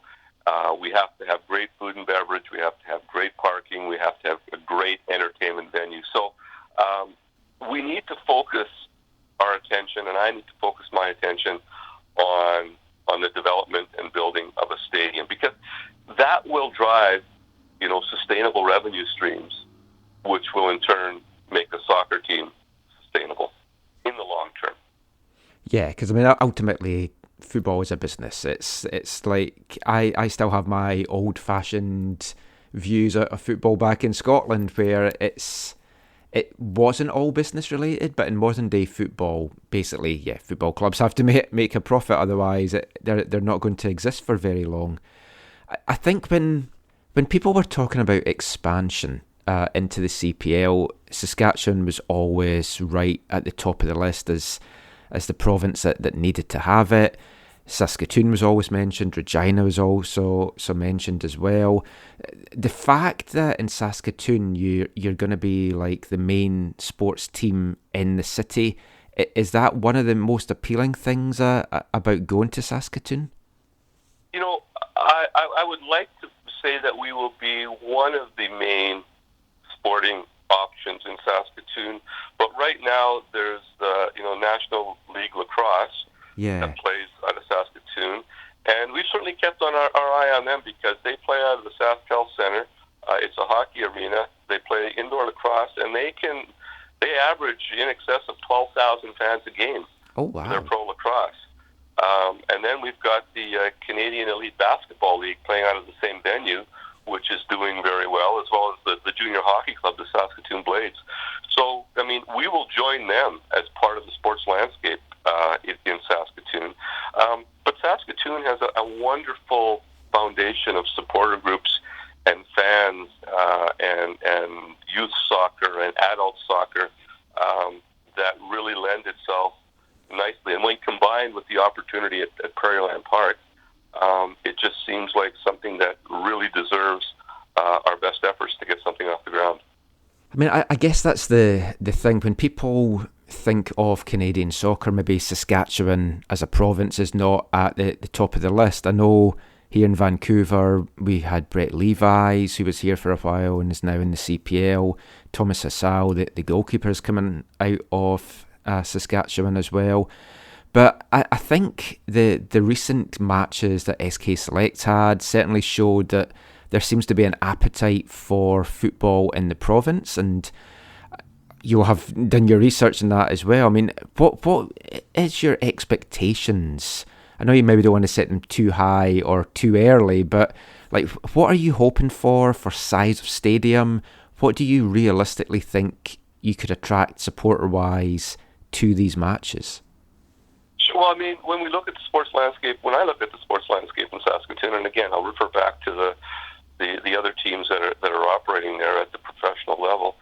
I think that if we get a stadium done that ranges somewhere in size between 5,000 and 6,500 seats initially, I think that would be a good start.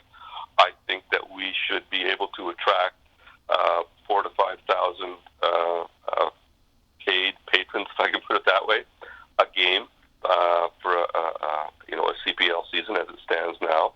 And I think that over the course of time, we should be able to expand that stadium to 7,500, 10,000, and attract somewhere in that neighborhood. We've seen what other clubs can do around Canada.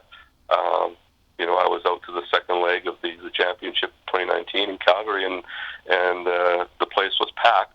So realistically, 4,000 plus per game would be a nice start. It's certainly not an end point, but would be a goal, and I think the club could be on its way to viability at that level of attendance. Your own background in soccer, have you been a soccer fan for a number of years? Any particular teams that you follow? No, I mean, I played soccer in Saskatchewan. Let me answer it a different way. In Saskatchewan, you kind of play hockey in the winter, and you played football in the fall, and I'm no different. And so getting into soccer is really perhaps somewhat idealistic for me, but when I was growing up, if I wasn't playing hockey on Saturday night, I was watching Hockey Night in Canada. And so as a 10, 12, 14-year-old kid, me and my friends, though we might not ever be talented enough to play in the National Hockey League, we could a vision and a line of sight, from playing midget, going to junior getting drafted, playing in the NHL or AHL. Or conversely, it was the fall. I mean, the Saskatchewan Roughriders are the dominant team. So you could develop a pathway to pro soccer or pro football, North American football, because there was a pro team in your backyard. In soccer, there's never been that opportunity in Saskatchewan. You play it as I did on the playground at recess, and then it just sort of got lost in the shuffle with other sports. And I think in part because dreams weren't built on the soccer pitches in Saskatchewan in the past, because there was just no way of kids visualizing the opportunity. So I don't come to this as a hardened soccer fan. I'm a sports fan, so I love all sports, including soccer. Don't have a favorite team, but I don't have a favorite MLB team, but I watch MLB as well. Yeah. So I just think I come at it more as a real opportunity to do something unique, grow the game in Saskatchewan. It adds to the culture of the province and the city of Saskatoon, to the civic pride, and gives kids something to dream about. That may sound very altruistic, again, idealistic, but that's just the way I see it. I think it's spot on though, because I know, like the chats I had with Brett Levi's out here over the years, a local guy came out of University of Saskatchewan, but there was nowhere for him to play professionally, so he had to move away from the province. And like, not every young kid wants to leave their home, wants to leave their family, so now having a team here is going to be, it's something to aspire to. So I mean, you're doing that, which I think is fantastic. You've also got rivalries like either side of you now that you can build up as well. You've got Valor, you've got the Albertan teams. It's like all this must be really exciting for you. It's incredibly exciting because you talk about the rivalries. I mean, there's already sort of natural rivalries on many different levels, not sport, between, let's say, Winnipeg and Regina, Saskatoon, Edmonton, Saskatoon, Calgary. So they already exist in other areas, and just to be able to take advantage of that and grow that rivalry and that that sense of community is very, very exciting to us, and look forward to being able to do it. So I don't think I saw in the release, I was just checking it again, as to when the entry into the CPL is. Are you targeting 2022, or is it still to be decided? That's still to be decided. I think that 2022 would be very, very ambitious, and probably not realistic, because, as I've said earlier, job number one is the building and construction of a stadium. And, I mean, you probably can appreciate that we have some pretty long winters here, so there's some limitations on when you can do certain types of construction in Saskatchewan. So I would say 2022 is not in the cards, but we're looking a little bit farther out than that. Yeah, I think that makes sense, because you only get one chance to launch your club. It's something I've said all along with teams that are starting off. You only get this one chance. You want to make sure that everything is perfect. So, I mean, what do the next couple of months look like then for you and the organisation and the club? The next couple months are just a laser focus on working on stadium designs, stadium development, making sure that we've got all of those sorts of things nailed down perfectly. So it's really a laser focus on stadium, and that's going to be our laser focus until we get shovel in the ground. It has to be. There's just such a great opportunity that if we can get a soccer-ready stadium for a pro club done properly, that, in my mind, sets the foundation for the long-term sustainability of pro soccer in Saskatoon. And we're taking a long view on this, as I think everybody in the league is. It's being built for long-term sustainability. I mean, that sounds great. Just how much of the league have you had a chance to watch? What have you made of the quality? And I always talk on our show about, I was genuinely surprised. I mean, I know there's good quality soccer players in Canada. I've watched a lot of guys in like Whitecaps Academy. I know there's the academy in Saskatchewan as well. I cover college football, but even I was surprised at the level and the quality of the league. What have you made of it from what you've seen? I think, the quality is very, very high. I mean, I guess you can just point to the fact that, CPL against MLS, where the Whitecaps are on the MLS side, and CPL was able to forge ahead, if I can say that, and win. Really speaks to the quality of the league, especially in its inaugural season. And, that's only going to improve. I don't think it's going to go backwards at all. So the quality of play, and I'm no expert on it. I mean, I just know what I enjoy, and you can see, when you sit down and watch the game, you see the talent and the pace, and you go, sometimes you don't quite appreciate the athleticism of some of these guys until you get down close and you see actually how fast they are, how quick they are, how in shape they are. So I've been very impressed with the quality of play in CPL, and can only see it get, better as time progresses. I know it's early, the announcement's just been made this morning, but what has the initial reaction been like from people in Saskatoon, or people that you've spoken to that knew that this was coming? We didn't speak to a lot of people about this, because I think, generally, number one, that's just not my personal style to go out and talk about things. I'd rather, very much work quietly, go about our business, and just make sure that, we're doing things properly and in the correct order. So haven't had a lot of discussions with anybody about this, other than, some key folks. Obviously, it's CPL and with Prairie Land. And that's why, I guess we were kind of an anomaly in terms of really no leaks on this.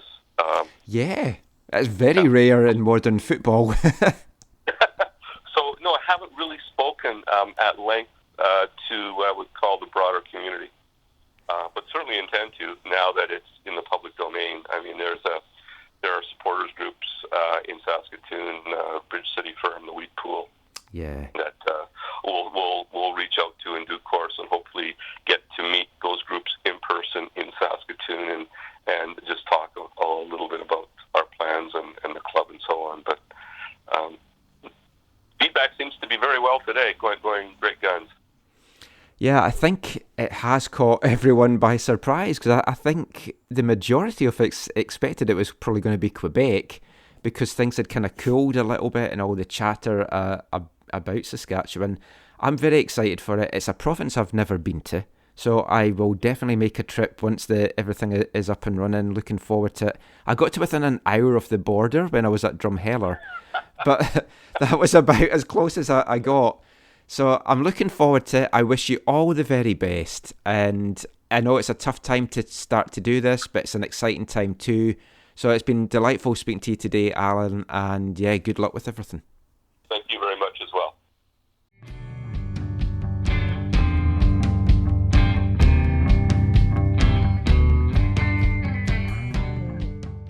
So Al Simpson there, the newest CPL owner.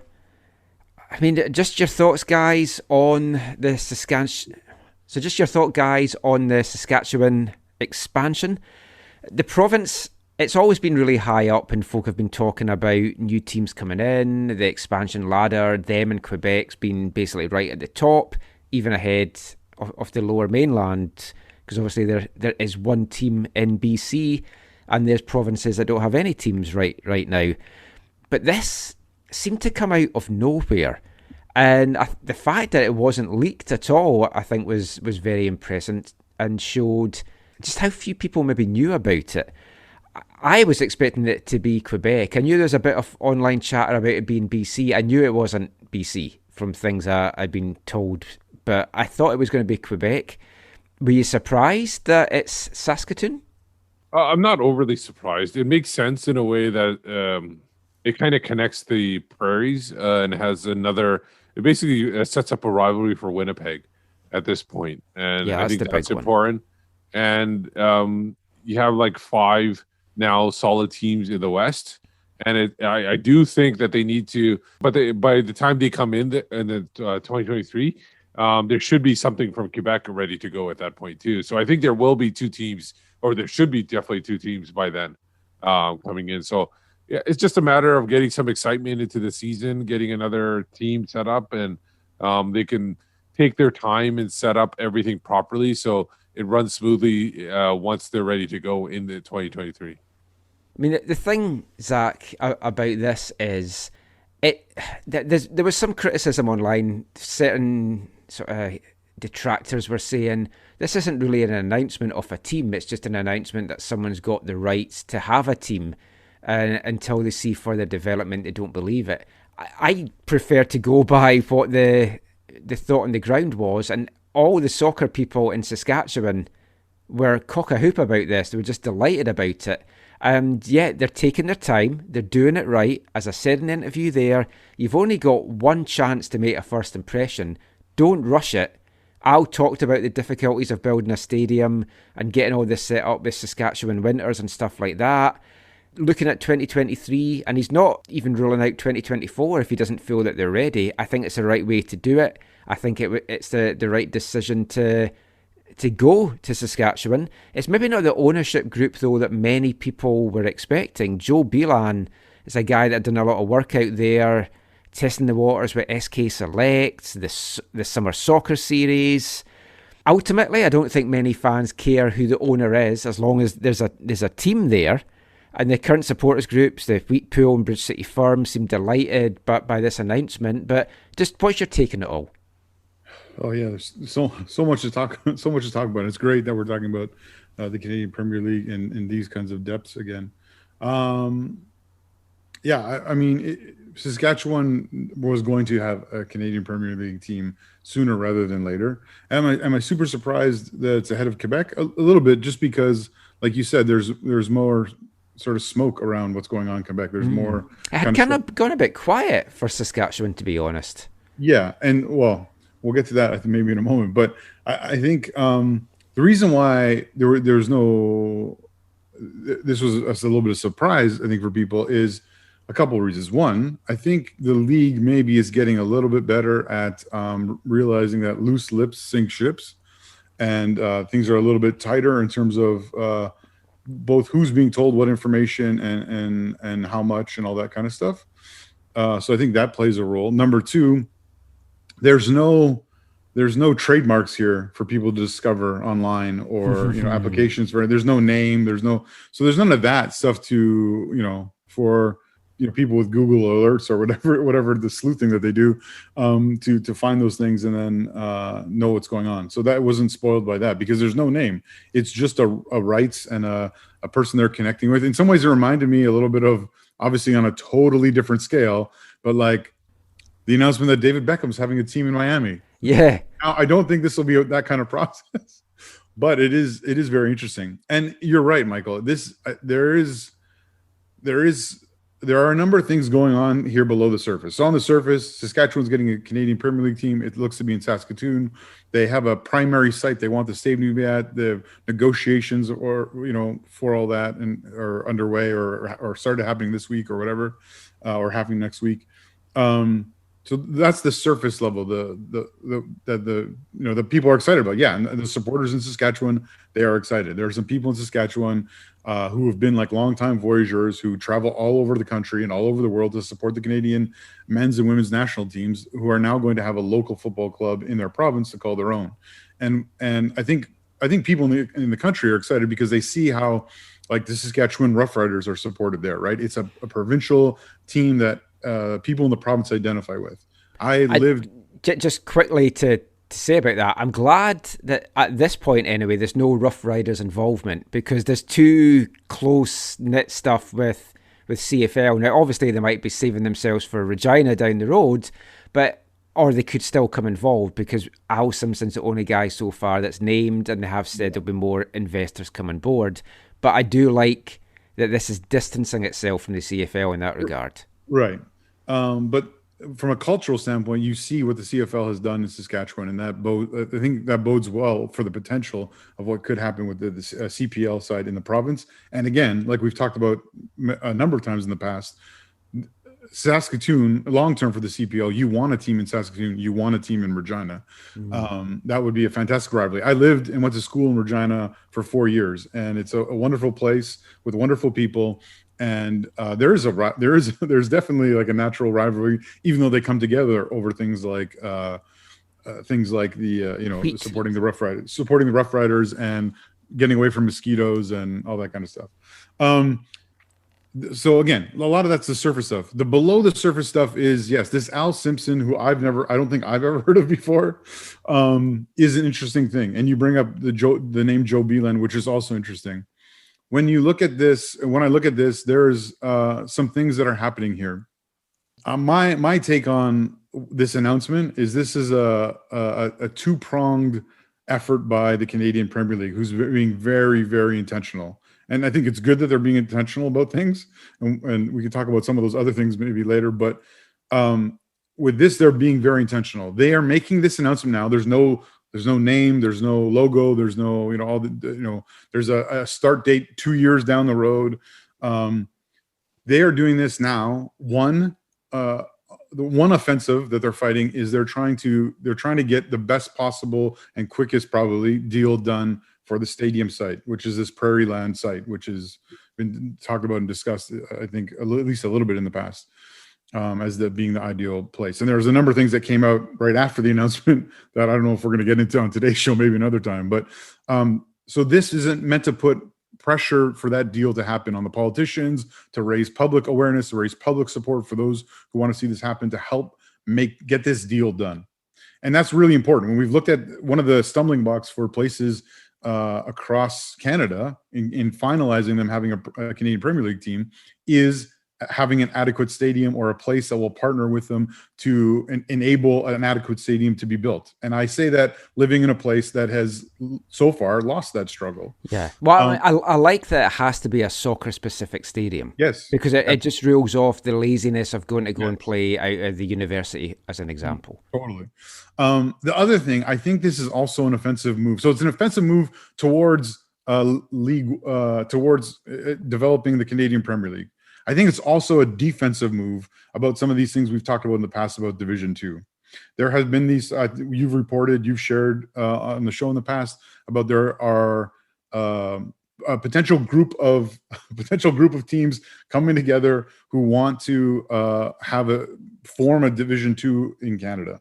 Obviously, they can't do that unless the Canadian Soccer Association, authorizes them to do that, whatever their intentions are or whatever. And it feels like the Canadian Premier League already has a huge interest in the Division 3 with what's going on in Quebec and Ontario. So that they already have a connection to the Division 3. And I think this is a move to protect their division, the potential for them to oversee a Division Two as well, because Joe Beeland, who used to be at the head of the line for Saskatchewan CPL ownership, who now is no longer in that spot, was one of the people who was a big proponent of this Division Two organization getting off the ground. And by taking away Saskatoon and, in essence, Saskatchewan from that conversation, it hinders that from progressing forward. And so this is a big move by the CPL, and that's why it happened. And that's why it happened, I think, now. And that's why I think it happened without some of the details that people maybe would hope for or long for. It's to get the stadium done. And I think it's also to protect them from controlling Division Two when it happens in this country. Yeah, I think a lot of it is definitely to help get the stadium over the line, because like Prairieland, I never heard of it. It looks the potential to be a great venue. Beeland had talked before about that, was where he had kind of identified it as being the prime site for any future team in Saskatoon. I think they sponsored SK Selects as well. We'll come a little bit to that in a sec, but the Soccer Summer Series that they had, it drew good crowds. The Whitecaps played there, and like during the interview, I'll put my hands up. Clearly my knowledge of sport in the city was poor, because I had no idea that the lacrosse team drew 12,000 fans to a game. I didn't even know there was a lacrosse team. That's why I thought that this was going to be the main major sport in Saskatoon. So there we go. But there's great potential, obviously, because when you are in a city that there's not a lot of top-level sport, folk tend to go out and watch it. You saw that with Halifax. They were drawing the crowds. Steve mentioned great rivalries brewing. Valor on the one side, you've always got that Prairie rivalry. I'm sure they'll call it the Dust Bowl Derby or something like that. You've got the Albertans on the other side, and it's great potential. You've got road trips, you've got travelling fans. They don't have to go too far. Zach is 100% right. They always have a great sporting environment. I always tune it to include the prairies, all the prairies, as there really nothing to do there except for sports for entertainment. So it's a good place to go. I do think that the benefits of having a team in Saskatoon definitely will outweigh any of the issues that it might entail. Once they get a stadium up, I think it'll flow pretty quickly, and I think they'll be probably one of the higher. I personally think that during these 2 years that they're setting it up, I think there should be maybe not a preseason tournament, but maybe a mid-season tournament in Saskatoon, just to get the excitement going. Oh, that's a great idea. And then you can have a three-team tournament between Edmonton, Calgary, and Winnipeg, and you have traveling fans coming to Saskatoon, and it kind of gets everything going. Al talked about looking to get a stadium built that would be like 5,000 to 6,500 capacity, soccer specific, tailored to all aspects of the support. So you'll have it that it's a comfortable environment for the supporters groups, for the families, just for the other fans. That's what you need to do in modern day football. As I said, I'm glad they're not playing out the university. I think 2023 is the sensible way to do it. Prairieland then as the stadium. Now, when I spoke to Al, I didn't know this, and I then got involved in a kind of Twitter thing I was tagged in that I then found out about it. That Prairieland, it's a hot topic in Saskatchewan at the moment, because they've shut it down as a horse racing venue from this year. There was no horse racing allowed this year. They'd cancelled the 2021 season, and now the Marquis Downs are getting closed, with the sole look to then turn it into the soccer stadium. So over 500 people are going to lose their jobs involved with that aspect of it. The economy is going to take a hit, and there's probably going to be a lot more jobs lost with knock-on effects, suppliers, and everything like that as well. Now, you don't want to see anyone lose their job ever. You don't want to see folk losing their job at this time when it's tough in a global pandemic in the financial markets. The flip side of that, though, is I'm not a fan of horse racing. I think it's a cruel sport. I think the animal welfare is terrible at times. I've watched documentaries on it, and it appalls me that it's still allowed. Whipping horses, everything like that. I'm not going to shed too many tears that horse racing's moved on. It's a delicate subject though, culturally though, because in Saskatchewan, a large proportion of the horse racing community are First Nation. So it's raised a lot of issues there. They're losing like money for stuff like that. My understanding, having connected with some people in the province, is that the Prairie Land race thing has kind of been on its way out for a number of years. They lost some big money, yeah. This isn't totally COVID related, or like something that hasn't been coming for a long time. That doesn't mean that it going away, doesn't create some problems and stuff. However, my understanding is that the local First Nation, the Whitecap First Nation, I believe it's called. Yes, it is. If Prairie Land does go away, then it provides them the opportunity to then do some horse racing on some areas where they own, where there's like a casino and a golf course and stuff, and so that it's all about licensing. They've been pushing for licensing, and I believe so far it hasn't been given. The easy answer is give them licensing, let them go and do that, give the Prairie Land thing, then surely it's win-win. Because supposedly there was going to be like protests at the site like the day after this announcement. Oh, is what I heard. I haven't followed that up and seen if that actually happened. Yeah, my understanding is it sounds like the First Nations, the Whitecap First Nation community could have an ally in the CPL to Saskatchewan people and the supporters, where the Prairie Land becomes a football venue, and that in turn helps this new horse racing venture to happen at a new location. So I guess that's the interesting thing to watch how that plays out here. But hopefully having this announcement now will help get that stadium done, help get it built, hopefully 2023. Last thing we'll talk about in this part about this is the importance of this team from an aspirational point of view to young soccer players in the province. You've got the Whitecaps Academy that runs out of Saskatchewan, the big success of the SK Selects, but like talking to Brett Levi's years ago, he had to leave the province. There was no other option. There was nowhere he could have played. There's no pro teams there. Thomas Assau as well. And there's not been many top name Saskatchewan players that you could probably reel off. So hopefully this will really do a lot for these young guys to think, I've got a local team now, that's my initial aspiration, and then see where that takes me. So good luck to Al Simpson and everyone. It's an interesting story to follow. I've talked about this on the show before. I love the idea of starting a football club from scratch. It's difficult, obviously, especially during a global pandemic. But just to be able to start something off and just organic growth.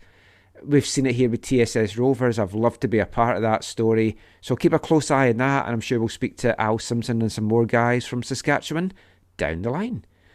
But next up, we're going to talk a little bit more expansion, because I sit down for an exclusive one-on-one chat with CPL Commissioner David Clanachan, and that's coming up right after this. Hi, I'm David Clanachan. You're listening to the AFTN Soccer Show, one of the great productions that we have in Canada.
Welcome back to the AFTN Soccer Show on CITR Radio, 101.9 FM. And kicking off this part, we've gone back to Russia as promised, stroke as threatened, In the second part of tonight's show, yes, we're bringing you another new Russian band for you to add to your musical arsenal. And this is a very interesting band. They're called Little Big. They've been on the go since I think around 2013. And they were meant to actually be Russia's entrant into last year's Eurovision Song Contest before that got cancelled. That was a song though from 2018, taken from their Anti-Positive Part 1 album, and that was Punk's Not Dead. Cannot get that out of my head, just been wandering around going, hey, Punk's not dead, hey, Punk's not dead. Maybe that'll be you as well. But enough of all that, let's get back to the football chat and let's keep our attention focused on the Canadian Premier League. Now in the last part, we spoke to the newest owner of a CPL side, Saskatoon's Al Simpson. And it was certainly a momentous day for the league. Anytime you add a new club, it's obviously going to be momentous, even though it's still a couple of years away. Still exciting. And of course, it gets everybody just wondering what the next teams might be, where they might be, stuff like that. We're going to touch on that in the next part. But for this part, I want to bring you a special sit-down interview that I had this week with CPL Commissioner David Clanachan. Now, David was very generous of his time, gave us a half hour to chat about a number of issues. So we've talked about expansion, league's finances, what this year might look like with the schedule, and of course, we had to ask him about ratifying the union as well. All those things are covered in our chat. A very enlightening chat as well, and I think you'll get a lot from this. So again, go make yourself another hot beverage. Go grab another biscuit. Sit down, put your feet up, and enjoy our chat with CPL Commissioner David Clanachan.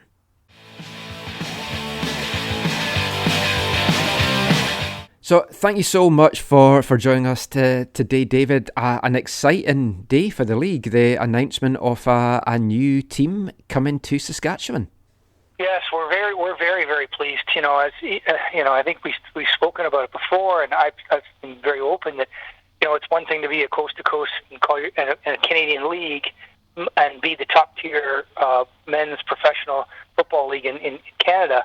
But, you need to kind of it's not good enough just to be coast to coast. You need to be filling everywhere else. And so we get to check off another province. So we've covered the West from a provincial perspective. I still think there's more opportunities, obviously. But yeah, it's a big day. And Saskatchewan have been relentless in their the fans in Saskatchewan have been relentless in their pursuit of a Canadian Premier League franchise. And we all know that we've all heard the stories.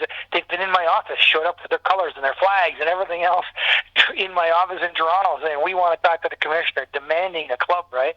Had them do the same thing at the second leg of the final in 2019, where they literally disrupted, which I say admiringly, they disrupted an Andy Petrillo session with me at a fan kind of get together the night before the second leg, and it was amazing to see happen. I mean, Andy Petrillo was speechless, but like had a smile from ear to ear when it happened. So yeah, passion is what makes our game, and so I'm very pleased for the people of Saskatchewan, especially, and Saskatoon for sure. Yeah, I was going to actually use the word passion. It's a passionate fan base. They've turned out when they've had games there and the SK Select series and stuff like that. And you've got rivalries immediately because you've got Valor on one side, you've got two Alberta teams on the other. It's like it's perfect for what you're wanting to do in this league, it feels, in terms of building these local, natural rivalries. For sure, yeah. The local rivalries make a lot of sense. The other thing is that we believe in building these clubs from the community up. I think we've done a pretty good job in that. In fact, I think we've done a great job in doing that. Involving the fans and supporters, and even everything from naming the teams to the colors to logos to the what they're nicknamed, everything. And so to me, it's our game is the type of game that, typically in the old world, you would be introduced to the game by your grandfather. But that doesn't happen necessarily here because we don't have that history in Canada. So the history has to start at the community level, and the community has to get behind it. And certainly, sports fans in Saskatchewan are just fantastic. And I tip my hat to the Rough Riders there because, anybody anyone I know from the U.S. who throws me the Green Bay Packers as an example of great sports fans, I say, well, there's one up in Saskatchewan that would rival that any day of the week. So that's how I feel. I had a good chat with Al Simpson this morning that folk that will be listening to this show will have heard by the time they listen to this interview. And it's like the excitement that he has and what he wants to do for the local community, like give young players something to aspire to, because obviously there's not been a professional soccer team in Saskatchewan. What was it about Al and his ownership group that you felt were the right group to go with? Because I know there'd been other names put out there in the past, but what was it about Al that made you feel he was the right fit for you? I think what really impressed me about Al right from day one was he was a successful businessman, a tremendous amount of connections in the community. There's that word again, right? He also showed a tremendous amount of patience and purpose, and he believed in our goal to build a pathway. So he knew that there was a kind of knock-on effect of what we were trying to do, right? And he bought into that. He said it right off the bat. He says that this is not a short-term game. This is a long-term game, David. And I see why we would have to be in it for the long haul. And so he's become a fan of the sport. He wasn't a fan of the sport his entire life. I don't think he would claim to be that, but he has become a fan because he sees what it does in communities and what it does for everyone, right? It doesn't matter whether it's young and old, boys or girls, men or women. It doesn't matter. It brings people together, and it's a great sport that way. Now, it's obviously, I asked Al about this. It's tough launching a new football club at any time. Never mind right in the middle of a global pandemic. And football fans, we're an impatient bunch. We want everything to happen immediately. We want more expansion. We want more teams in the league. How difficult has it been for you and the league to get these expansion teams ready? Because I know Al talked about might be looking at 2023 logistically in terms of building stadiums and stuff, but how tricky has it been for the league to get these expansion teams ready and up and running? Well, I think it's just there's a lot of work involved. The longest pole in the tent is always the stadium, like where you're going to play, because municipalities today are not building $200 million stadiums for teams, for professional teams. It's just not happening. Totally understand that. The reality is, so now you have to be a little bit more innovative and creative about the way you do it, and so you just have to be a little bit more patient. The other thing is, we have a very set purpose and set of goals for our league, and so we're not going to change who we are. Having said that, I would say that the approach we've taken with Al and LSSE and Prairieland is a little bit different than we've done with our other clubs. And the reason being is, again, it's back to, can you be nimble and can you pivot? And is this is this a better approach going forward? In other words, let's get the community behind it. Let's make sure that people want this game, want this sport in their town, right? Are they prepared to support it and be there when the club needs them? Because the club needs them for a lot of reasons, to cheer in the stands, but also needs them because it's a live sport. You need them in the stands as well. They need to cheer, but they need to be there and they need to be committed to the club, right? And that's a big part of what you have to build in this marketplace today. So, that's how we look at it. So we have to be very cautious. I wouldn't say cautious. We have to be very choosy about who we want to partner with on this, because they've got to believe in what we're trying to accomplish. If they don't do that, then we have a problem. We don't have the right person, or people. So I think we've done a great job so far. We like the people we have, and everyone is. It's not like a one mind type thing, but it's one purpose that we embrace. I think in terms of expansion, like everybody from their own little area has their own desire to get a team. Like we want a team in the Lower Mainland in BC. I know Quebec's crying out for a team. I'd personally love one in PEI because I'd love to move there one day. Like just little things like that. But how soon do you see more teams being able to come on board? Do you expect more announcements soon, or do you have to kind of see how this year plays out? The key for me there is what let's define soon. So I will say this: we're still talking to a number of different groups about teams. The bigger issue will be where do they sit and where do they go. Right, that's you know, and marrying those two up is not the easiest thing in the world. You know, years ago at Tim Hortons, I used to get franchisees that would come and say, "I want to have a Tim Hortons store." I'd say, "Fine, you know, you probably qualify. Where do you want to go?" Well, I want to be in Oakville, Ontario. Okay, well, you just narrowed the thing to very, very small. If you said you'd go anywhere in Canada, you just opened up the door wide, right? Yeah. When you start saying, "Oh, I only want to be here," that's the difference. So you to match owners to the right cities or areas is very important. The other thing is, you know, we're a country of 37 million people, roundabout, but we're in big geography, and so you know the survey says that you know you're probably looking at 14 to 16 clubs in a Premier League in a country our size, right? And for where we are in the development part of the game. So, you know, we've still got lots of runway, but we've got to be careful we choose the right areas. And so finding that right catchment area that has enough people that live there, that you can create enough fans. We're not in that position of some of the older countries in the world that have been around, that have had leagues around for 100 years that, you know, can put, you know, a dozen clubs in a city, that, you know, and every single ticket be sold out every single week, every single game, right? That'll come, but it just won't be tomorrow. I mean, there's been lots of rumours, and I've heard things out here about like reorganising the lower leagues, D2. You've already got League One Ontario and stuff under your belts. Is that something that you guys are involved in? Maybe you're not even able to say, or is that kind of getting done alongside of you? So no, the answer is yes to all of that. League One Ontario is actually owned by CSB, Canadian Soccer Business, which is our parent, which is the CPL. Right? I mean, I sit on their board of directors, very much involved in that, because to me, there are multiple stepping stones to professional soccer in this country, and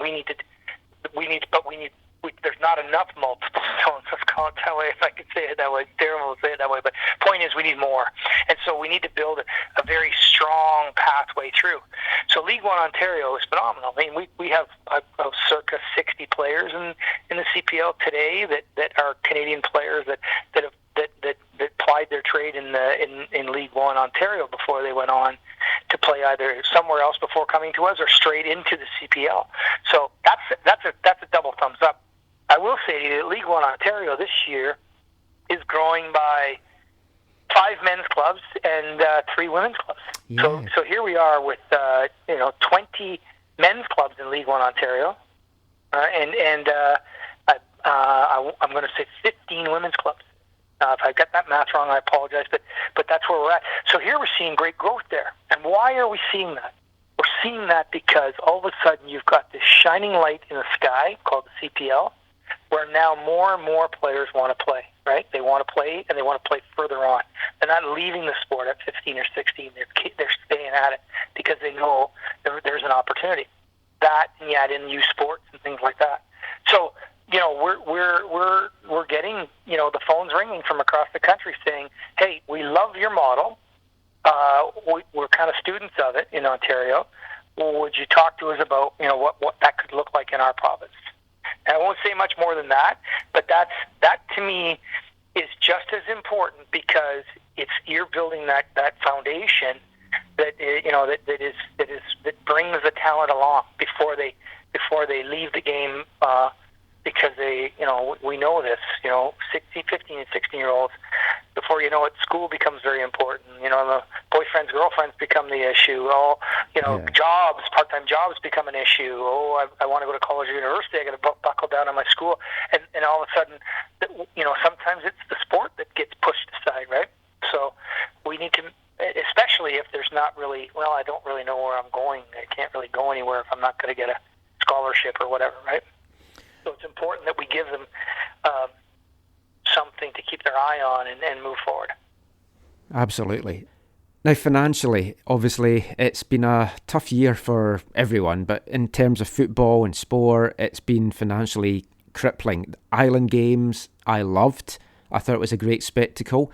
much like the MLS is Back tournament. For me, those were the two highlights, those bubble tournaments of the entire season last year. But from a financial impact, how big a hit has last year been for the league? How is the league looking financially just now? Well, we're fine because we have owners that have committed, as I said earlier, like $60 million, circa $60 million invested already, and they know that this is a long-term game. This is not something that you're going to, there's no get-rich-quick scheme here in football. Let's be absolutely honest. So our board of governors and our owners are very patient. They've made that very clear. They have a higher purpose. They know what they're building. They're building something that will last, and for the future, it's a legacy project to a large degree. They also realize there's a lot of moving parts, so you got to give it time to germinate. So we're okay that way. Did our owners invest? And I use the word invest because invest is really what you're doing early on in a business. Yeah. You're not losing money, you're investing. At Tim's, we used to say when we were building Western Canada out, it would be how much are we allowed to invest this year in Western Canada when we were breaking out of Ontario in the East, right? To try and make it work. So it's about investing. And yes, did our owners invest last year? Yes. Did we do a good job by bringing the Island Games forward and being able to entertain our fans and supporters? 100%.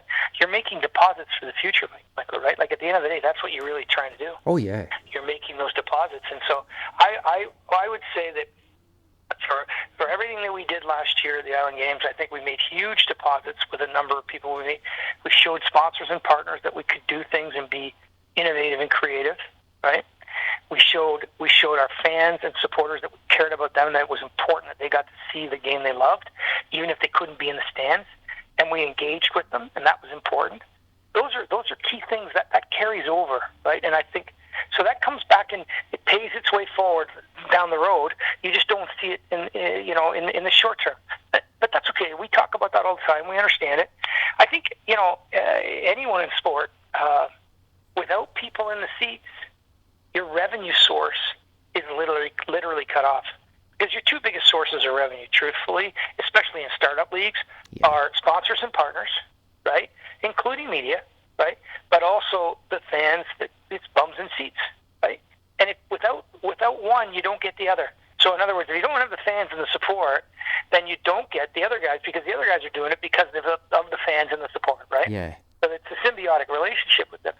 The bottom line is, if you don't have that, then you have zero revenue. So now you have to decide, what are you going to do?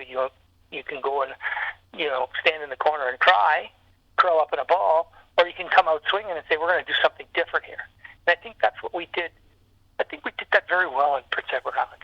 I really do, and very happy this week. I don't know if you saw the article that came out, but the Minister of Tourism and PEI came out and said that a third party company that they had evaluate everything that they got out of having us there. It was worth about $11.5 million to the province. Oh, wow. Now, considering that they sponsored us for about $1.5 million, that's a pretty good, darn good return on their investment, and they're very, very happy about it. In fact, they'd love us to go and play some games over there, even on an exhibition format. So who knows? Talking still on financials, then. There's always, MLS is always criticised for lack of transparency, and that has been levelled a little bit at the CPL in your first couple of years, but you were very transparent this week. You came out and you released player salaries and details of the structure and salary cap and stuff like that. So, I guess a two-part question. Why did you feel the need to come out now and release that? And I guess tied in with that, I can't have you on and not ask about the union. So are you planning to get that ratified with the players' union? So let me just talk to you about the financials first, and I'll come back to the second point, okay? The first thing is, why now? The reality is there's so many people out there who, and they're not doing it maliciously. They're doing it because they're interested in their fans, right? But they're speculating. And so it's the telephone game. When I tell you something, and by the time it comes back to me, whatever I told you, it's a completely different thing, right? Yeah. So better to be transparent and spell out the facts and and have it done and dusted, right? Also, explain to the fans, as we talked about before, there's much more to it.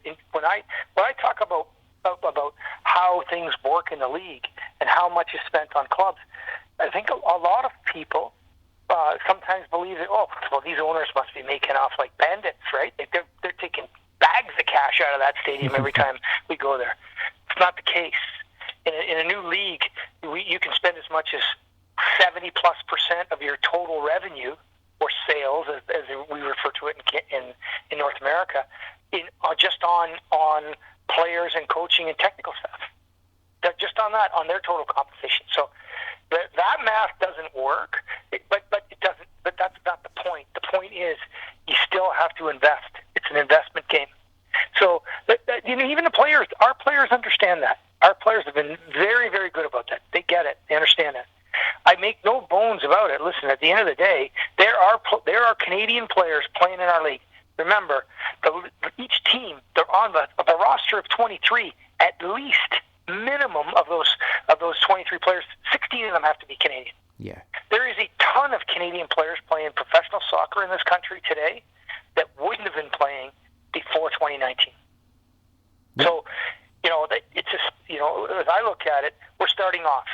There's no doubt. You're going to move the needle as much as you can, but you have to do it in a business format, right? It's what was it? I was told one time. Someone told me one day, David, I'd love it to be Christmas every day, but that's not going to happen. It just doesn't work that way, right? So you have to work it through, and so transparency is the best way to that, so that no one feels like you're hiding things. We're not hiding anything. It is what it is. So I think we talked long and hard about it for quite some time, and we think now is the right time, because we're at that point where you can articulate the story better. You can also start to explain, well, why do you want younger players? Why do you want younger international players? Why do you only allow 7 international players total? Why do you want young Canadians in it, right? Well, you see that when you get 10 CPL players invited to the Olympic training camp, right? There's reasons for that, right? Hopefully you're helping to develop talent, because they're not all coming to us, at the end of their career. They're coming to us when they're beginning their career with huge aspirations and high hopes in their hearts. Now, the other piece was the PFA, right? Yeah. So the misnomer is that I'm against this. I'm not against this. I'm not against it at all. I understand it, and I truly believe that there will be that Players Association at one point will be recognized in the league. The problem is the timing is not great right now. We've had one season, an inaugural season. We played a tournament, right, on an island, and we've had potentially 2 years of COVID, unless some miracle happens in the next, doesn't mean we won't play, but it's not going to be normal, right? And so that I worry about. Doesn't mean that will that's going to be the case, but it's a possibility. We have to be honest with ourselves, right? And so that's the issue that you're dealing with. And then it comes down to, there are rules in the country, and I get asked about automatic certification, voluntary certification. And the reality is, someone calls you up and says, 99 of your friends told me that they don't like you. What do you say? I don't know. I haven't talked to those 99 friends in the last few days. I didn't do a poll. Again, we don't have all that. And again, and also, you've got, once you have a lawyer on one side, then there's other people that get involved, right? And so it's part of that. So are we talking? Yes, there's talk back and forth, but it's not formal talks at this point in time. But again, I do believe this is something that needs to be done. It's just, to me, it's not a priority today. We've got other big priorities, and one of the biggest is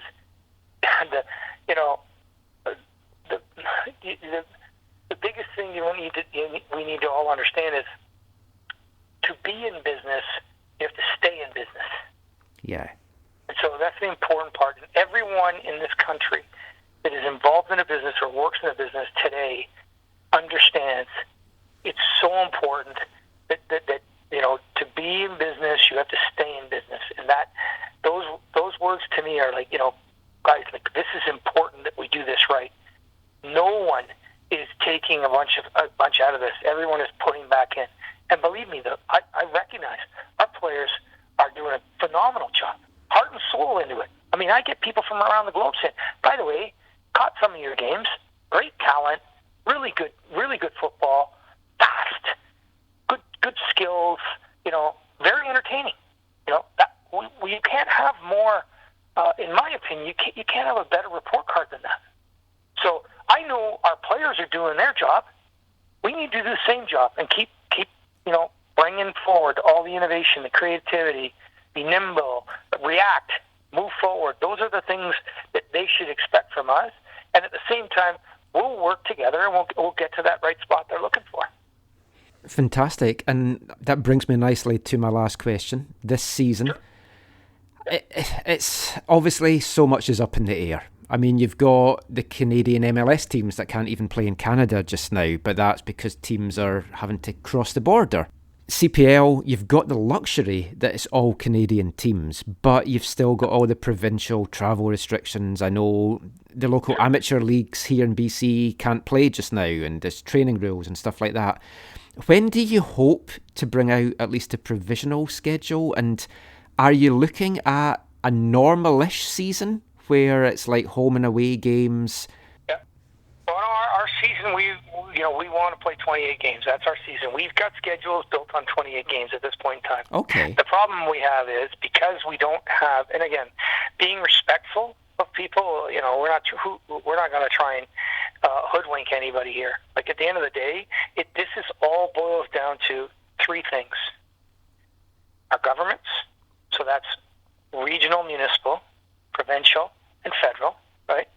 It belongs to our health authorities, federally and provincially, right? And the third constituent in this whole thing is all of us. Yeah. We have to understand we got to do our part too. So all of that has to happen in order to be safe, knock this thing down once and for all, get vaccinated, all of those things, right? Those all have to happen. And so we're not in control of that. We are in control of everything we can do. That's important for me, is what are we doing? Are we doing all the right things that we need to do? And are we talking to the right people at the government level, at the health with the health authorities, and are we encouraging all our fans and supporters to, hey, do the right thing. Let's kick the crap out of this thing, right? But in the meantime, absolutely, are we looking at alternatives? Because I might have been born on Tuesday, but it wasn't last Tuesday. Now I've got we have to look at it and say, okay, if something happens and we're not able to start at the end of May the way we've been planning, what's our next move, right? Yeah. And be prepared to be nimble and evolve, right? And pivot on something, because we need to do that. Do I believe that we'll be in home markets, hopefully with fans in the stands, before the end of this 2021 season? Absolutely, 100%. I believe that. I just don't know exactly when that's going to happen. But I can guarantee you, if we can do it with all three of those things that I talked about, all of us, the government and the health authorities, all happy with what we're doing, we'll be there as soon as we absolutely can. We have a good track record coming out of PEI. I mean, we had zero. I don't know if I talked to you about this, but we had zero positive cases. Yeah, which is phenomenal when you look at other leagues. Tests over, about almost a 2-month process. Zero positive cases. I don't know of another league that can actually claim that at this point in time. Maybe it's a good trivia question, but I know that we can, because we did it, and I'm very proud of that. That and a couple of dollars buys you a coffee at a local coffee shop. But the point is, we did it, and we can actually say we did it the right way. And I think people were happy about it. Yeah, I think they were. I think it was a big success. Hopefully this season will be as well. We all want to get some fans back in the stands. Fingers crossed at some point. Thank you so much for your time today, David. You've been very, very generous in speaking about everything. Welcome.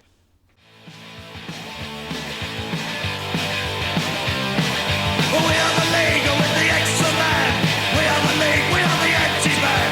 And don't you say you're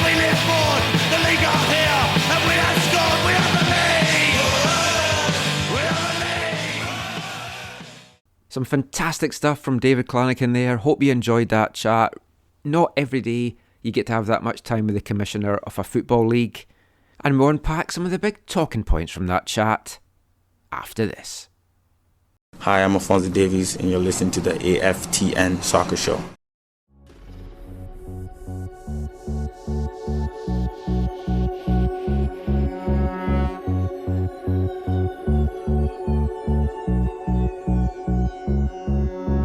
For many years, I had a dream, forever mine, my little queen. Your lips for me, like nicotine, and in my head, din din din. Yes, baby, yes, I'm romantic and jackass. Yes, baby, yes, if you want, just kick my ass. Yes, baby, yes, I'm romantic and jackass. Yes, baby, yes, for you, shot glass. Wake up, my heart, wake up, my blood, wake up, my love, wake up, wake up, wake up, my heart, wake up, my blood, wake up, my love, wake up, my heart, my blood, my love, for you, for you.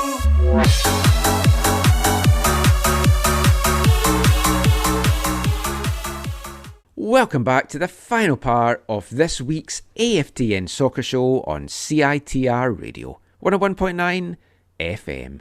And kicking off this part, it's another song from Russia, the Russian Village Boys, with their song Romantic and Jackass from 2020's Kiss My Peace album. They're a three-piece band from St. Petersburg, formed in 2014. A little bit of a kind of Bloodhound Gang feel to that song and a couple of their others, but they cover a lot of styles. A lot of it's kind of rave, dancey style, but I just like that, and it's a great video as well. You can check that out on YouTube. So we're going to continue our CPL chat in this part, and we're going to kick things off by unpacking my chat that I just had there with David Clanachan. Now, there's a lot to talk about coming out of that. First thing I want to talk about is one of the stories that kind of came out this week where for the first time we kind of got an official glimpse into the Canadian Premier League finances. Neil Davidson published an article on March 8th, kind of just delving into what things are like financially in the CPL. Now, Dwayne Rollins had obviously written his article before on salaries. We talked about that in a previous show. The league are saying that this season, each team is going to operate with a 1.2 million salary cap that covers both players and coaching, technical staff, all that stuff. Player spending must fall between 650,000 and 850,000, while coach and technical staff is between 350 and 550. Combined, the two have to fall under that 1.2 million. Now, the cap includes salaries, housing, travel allowances, individual player bonuses, but not league or club accomplishment bonuses. The league says on average that salary cap accounts for 57% of team revenue and could reach some 70% factoring into bonuses. Now, I've just read that word from Neil's article. Give Neil the credit's due, because it's a fascinating piece that Neil put together here. Now, the league is saying that the average player salary for this year is going to be around 40,000. Now, obviously, some are going to be a lot higher than that. The top end's expected to be about 77. You're going to have the much lower things as well, which is like the university guys that sign their U-deal contracts. They're going to be on like 10 to 12,000. The minimum player salary is 22,000. That, including other compensation, could rise to a minimum of 26. Now, that's an increase. It's still a low number. It's still not a great number. It's still not a living wage, really. We talked the last time that players can claim like EI and stuff out with the season and things like that. I mean, it's not great, the salary range. It's great, though, I think, that we've got this transparency and that we're talking about this, and hopefully things will increase. We've got to remember it is during a pandemic year as well, and there's not a lot of revenue coming in, and a lot of the revenue would be coming in from gate receipts. But what did you guys make of that? I think it's a reasonable, and the fact that they're raising it every little bit especially from previous years, is good. Everybody's got to realize that this is not only a developing league, but it's also additional opportunities for players. And there have been players that have gone on and used this opportunity to take bigger strides other places, in other leagues, in MLS and in Europe and stuff like that. Tristan Borges is one. I know it hasn't quite worked out. Joe Waterman, great example on Montreal squad. So you got to take this as an opportunity. Yeah, a lot of them are not going to get that opportunity, but without the league itself, there'd be basically less than zero a chance of anything happening. So you got to take it as with a grain of salt that it is a new league. It's developing. They have to try to get people interested. Once they get people interested, I'm sure the salaries will continue to rise. Once you get more and more people into the stadiums, hopefully that's the case. But obviously you never know. They might pull a MLS where they fudge the numbers here and there. I've seen a couple of different things, Zach, around whether that 22,000 minimum includes things like their rent allowances and stuff like that, or is that coming off, leaving them with maybe say 15 or 16,000 to live on? This might not be a popular viewpoint with a lot of folk. I'm all for bonus-driven salaries as well, in that performance. Like, if you're playing in a team and it finishes bottom of the league, why would you earn the same as, say, the guys that's finished first or second in the league? So you do need performance bonuses and stuff like that as well. I think that's fair. And I don't think anybody just now thinks that the CPL owners are rolling in the dough. They must have lost a lot of money during the last pandemic year. But it's still 22,000 is still a low figure. Yeah, I hear you. And this is one of the awkward conversations about this league and where it's at and where it could be. Because I agree, like what you said is factually true. Both you guys, it has created opportunities. Many of these players being paid to play football was not in Canada was not an opportunity they had before the league. However, it's still. And the league's early, and Clanachan talks a lot about this is an investment, and the owners don't. I kind of like that. He said the owners don't view it as losses at this point. They view it as they're investing in the beginning of something new. I actually kind of appreciated that perspective. But I think they've all gone into it knowing it's like a 5 to 10 year plan, really, to try and make money out of that. They know the soil is difficult. And it's going to take a number of years of working the soil and being intentional and working hard, and trying a few things out as you go along before you yield a crop that will make the previous years, meaningful. So I get that. Like, I totally understand that. I've had a number of conversations about that side of things. However, the salaries that we've discussed previously and that you just talked about now are concerning. They're concerning for how low they are. I don't disagree with you, Michael, in terms of the league and where it's at for a lot of the for some of the or many of the contracts to be incentive laden. Like, I don't think that's a horrible approach. Just to clarify as well, I do feel the wages need to be higher because that's not living wages. Yeah. And there's been talk in the article, like Marcel de Jong was talking about, players have had to move back home to their parents because they can't afford out with the season to go and live somewhere. Yeah. I think in terms of the league giving out the salaries, I appreciated Clanachan's saying, we wanted to put stuff out there because, I think he said, you tell someone something and then it goes around a whole bunch of people and it comes back to you and it's not what you said and it's not the truth. It's not reality. So I appreciated that. However, it's hard for me not to feel a little bit cynical, and then putting out the salaries also has to do with, it's like a thing that takes away from the argument for a union, right? Because in this country, I was going to come to that next. So and so I think them saying, "Oh, we're putting out the salary just like other leagues that have a union. We're taking care of that. Therefore, let's slow down on that front." But well, let's get to the union side of it, because the union have said once they're ratified, they're not looking to have collective bargaining for at least a year. They want everything to settle and get everything set up. So once they're ratified, they wouldn't be pushing that for a year. So that's what they've come out and said. That's been their stance. Now, obviously, I asked David Clanachan there a little bit about the union. I know some folks going to be listening to this going, why didn't you follow up? Why didn't you push harder as to what it's going to take? I think that was the most open I've actually heard him speak about it. I don't think I've heard him go into such details about it. And I might be wrong, or I've maybe just not heard him say it. I still can see this ending up in a court, and that's not good for the union. It's not good for the league. It's not good for the fans. So when you first told me, Michael, when you first messaged about your conversation, I felt a little bit positive about it. But then when I listened to the interview, I'm honest, I'm a little more concerned than I was before. When they say, when Clanachan says, the most important thing is that we keep for the business is to keep the business going. He's saying, essentially, how I read what he's saying is, if we were to go into, if we were to have a players union, therefore it's going to cost us more to run the league. Therefore, the league could go away. I don't like anything that, I don't like that kind of discussion or that kind of talk. I think it's, I don't think it's helpful. Like, I think there's a reality to it. I think people understand the reality without it having to be stated. And I know wasn't stating it explicitly, but he was definitely implicitly saying that.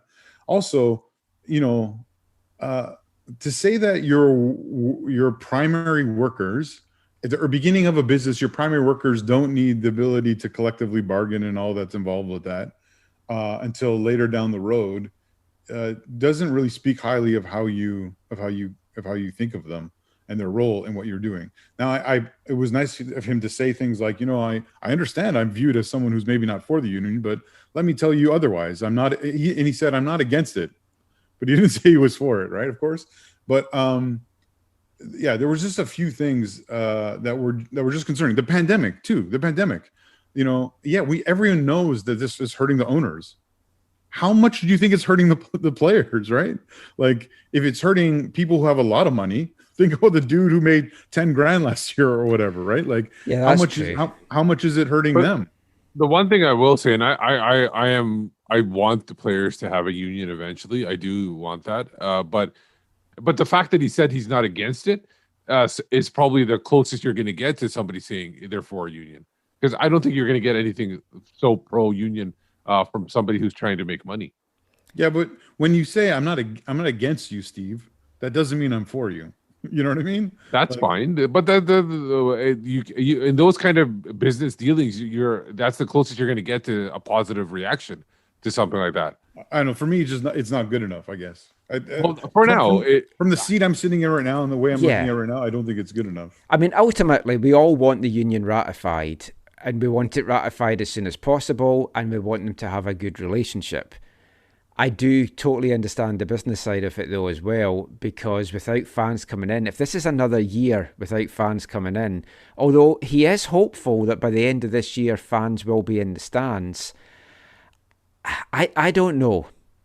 But the owners and the clubs need fans in to get this income coming in. As David said there, it goes hand in hand. Sponsors come on board when there's fans in the stand because they've got somebody to sell their stuff to. Like this season, let's get onto that. They're still looking at a 28-game season. I think that's optimistic. I'd love to see it. It's, again, going to involve inter-provincial travel. I know, like, locally, the VMSL, they've closed their doors now until next season, which is September. So they're not even going to try and come back. They don't feel it's worth it. The PCSL is meant to start in May, and that's got teams in the Lower Mainland, that's got teams in the island, that's got teams in the interior. I don't see that happening either, at least not in May. So are you going to get the CPL season running up in May?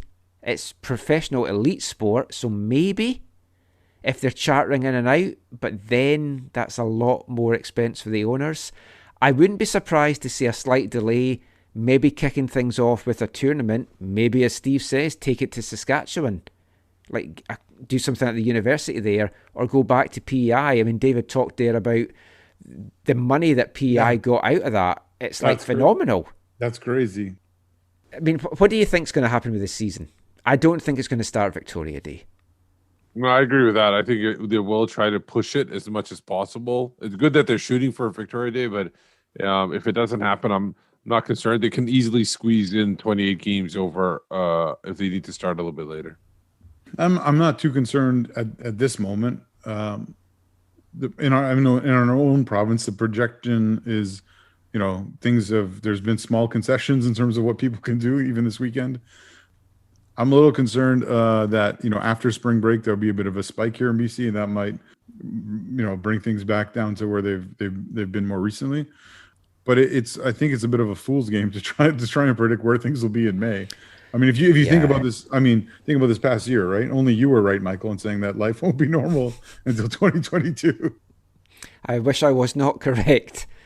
I do not envy anyone involved in logistically planning football, anything really, but we're a football show, that's what we're talking about.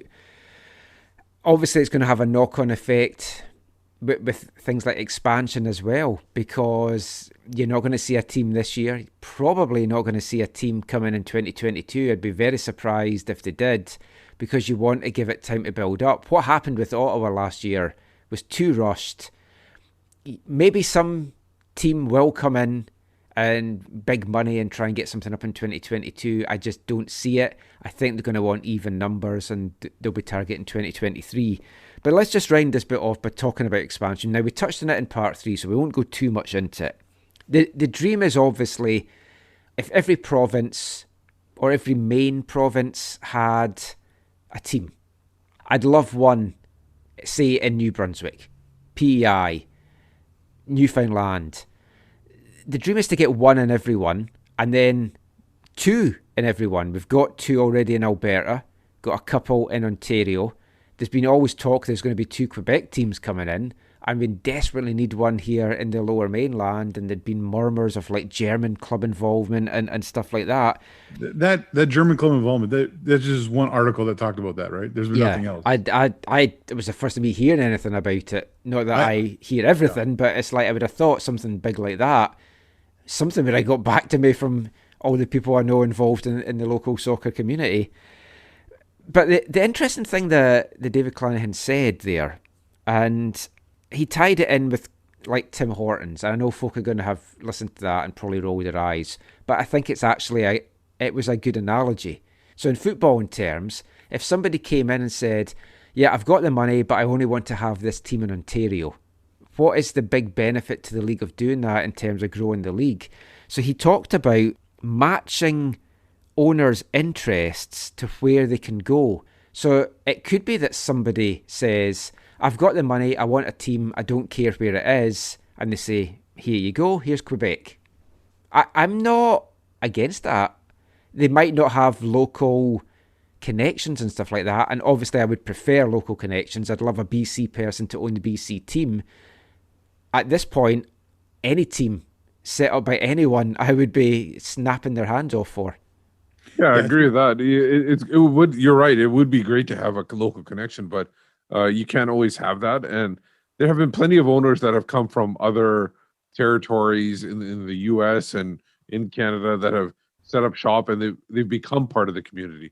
So as long as they have that sense, then you can easily go anywhere you need to go. Like obviously a Quebec one, you want.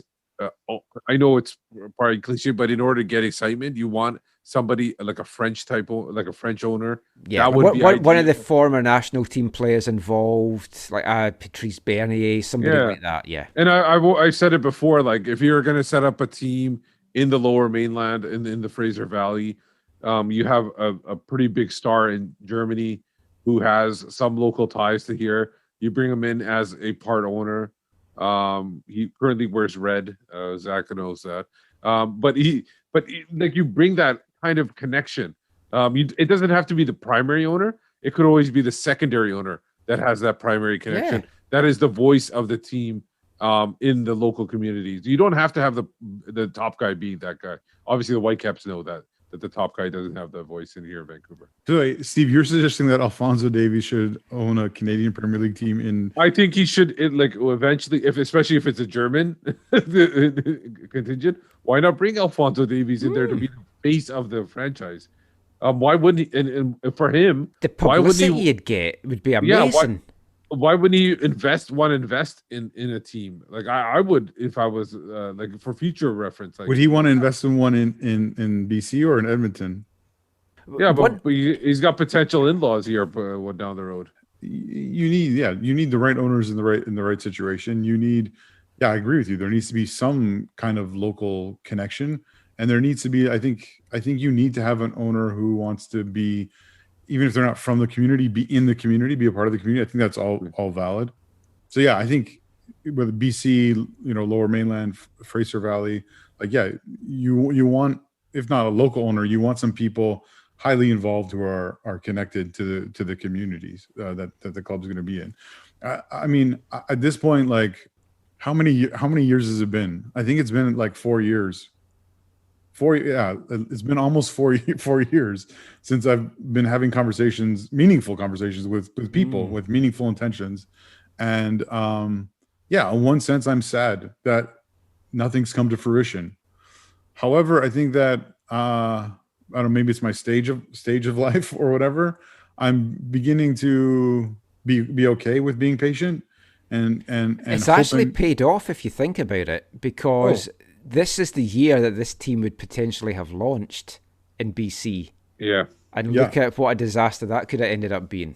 Exactly. And I'm hoping, so I'm just hoping that when there's a Canadian Premier League club birthed in the Lower Mainland, that it will be done well, it will be done meaningfully, it will be done quality, and I'm excited to get behind it and play whatever role I can in making it those things. For me, like the league wide, I've said it before that I would love to see like 8 teams in the West, Manitoba and West, and 8 teams on the Eastern side. You have 16 teams. You have 2 games per team. That's 30 games for the season. That would be ideal. And Perfect. then if you wanted to do promotion relegation, just make sure that there's a D2 Western, and then one team gets up from there, and the D2 Eastern. And it's not like I would keep that separated, not like nationwide the D2. I would keep two different. Yeah, teams. totally. Steve, you describe a nice like utopia. It's been a painful road. I know, but you have to take it. If they jumped in too fast, I think it would have been a disaster, more of a disaster. Yeah. I mean, there's going to be lots of expansion chatter. I'm sure that the Saskatoon club will not be the last one we hear of this year. I'm pretty sure there's going to be another announcement this year, and it will be in Quebec. But that is it for this week's show. We'll be back with more chat, more music, more fun next week. But before we go, just let everyone know where they can find you online, starting with Steve. You can find me on Twitter at WhitecapsBeat. You'll find me on Twitter after Easter at Zachary AM. Oh, you're doing your staying off for Lent thing again? Yeah, I'm still... if someone sends me a link to an article I need to read on...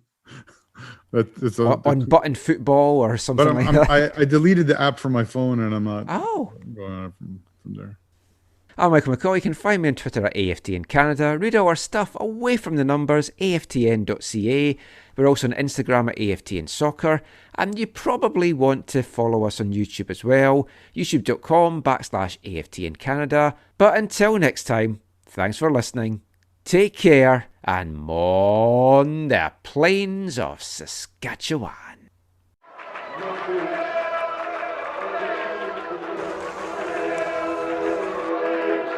Going to your first match is an experience you never forget. The atmosphere of what's going on around the pitch looks beautiful, and you always look and go, wow, I'd love to play here one day. If you get the bug, it's going to stay with you for life.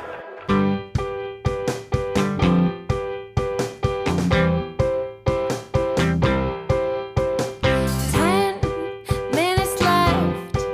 Yeah,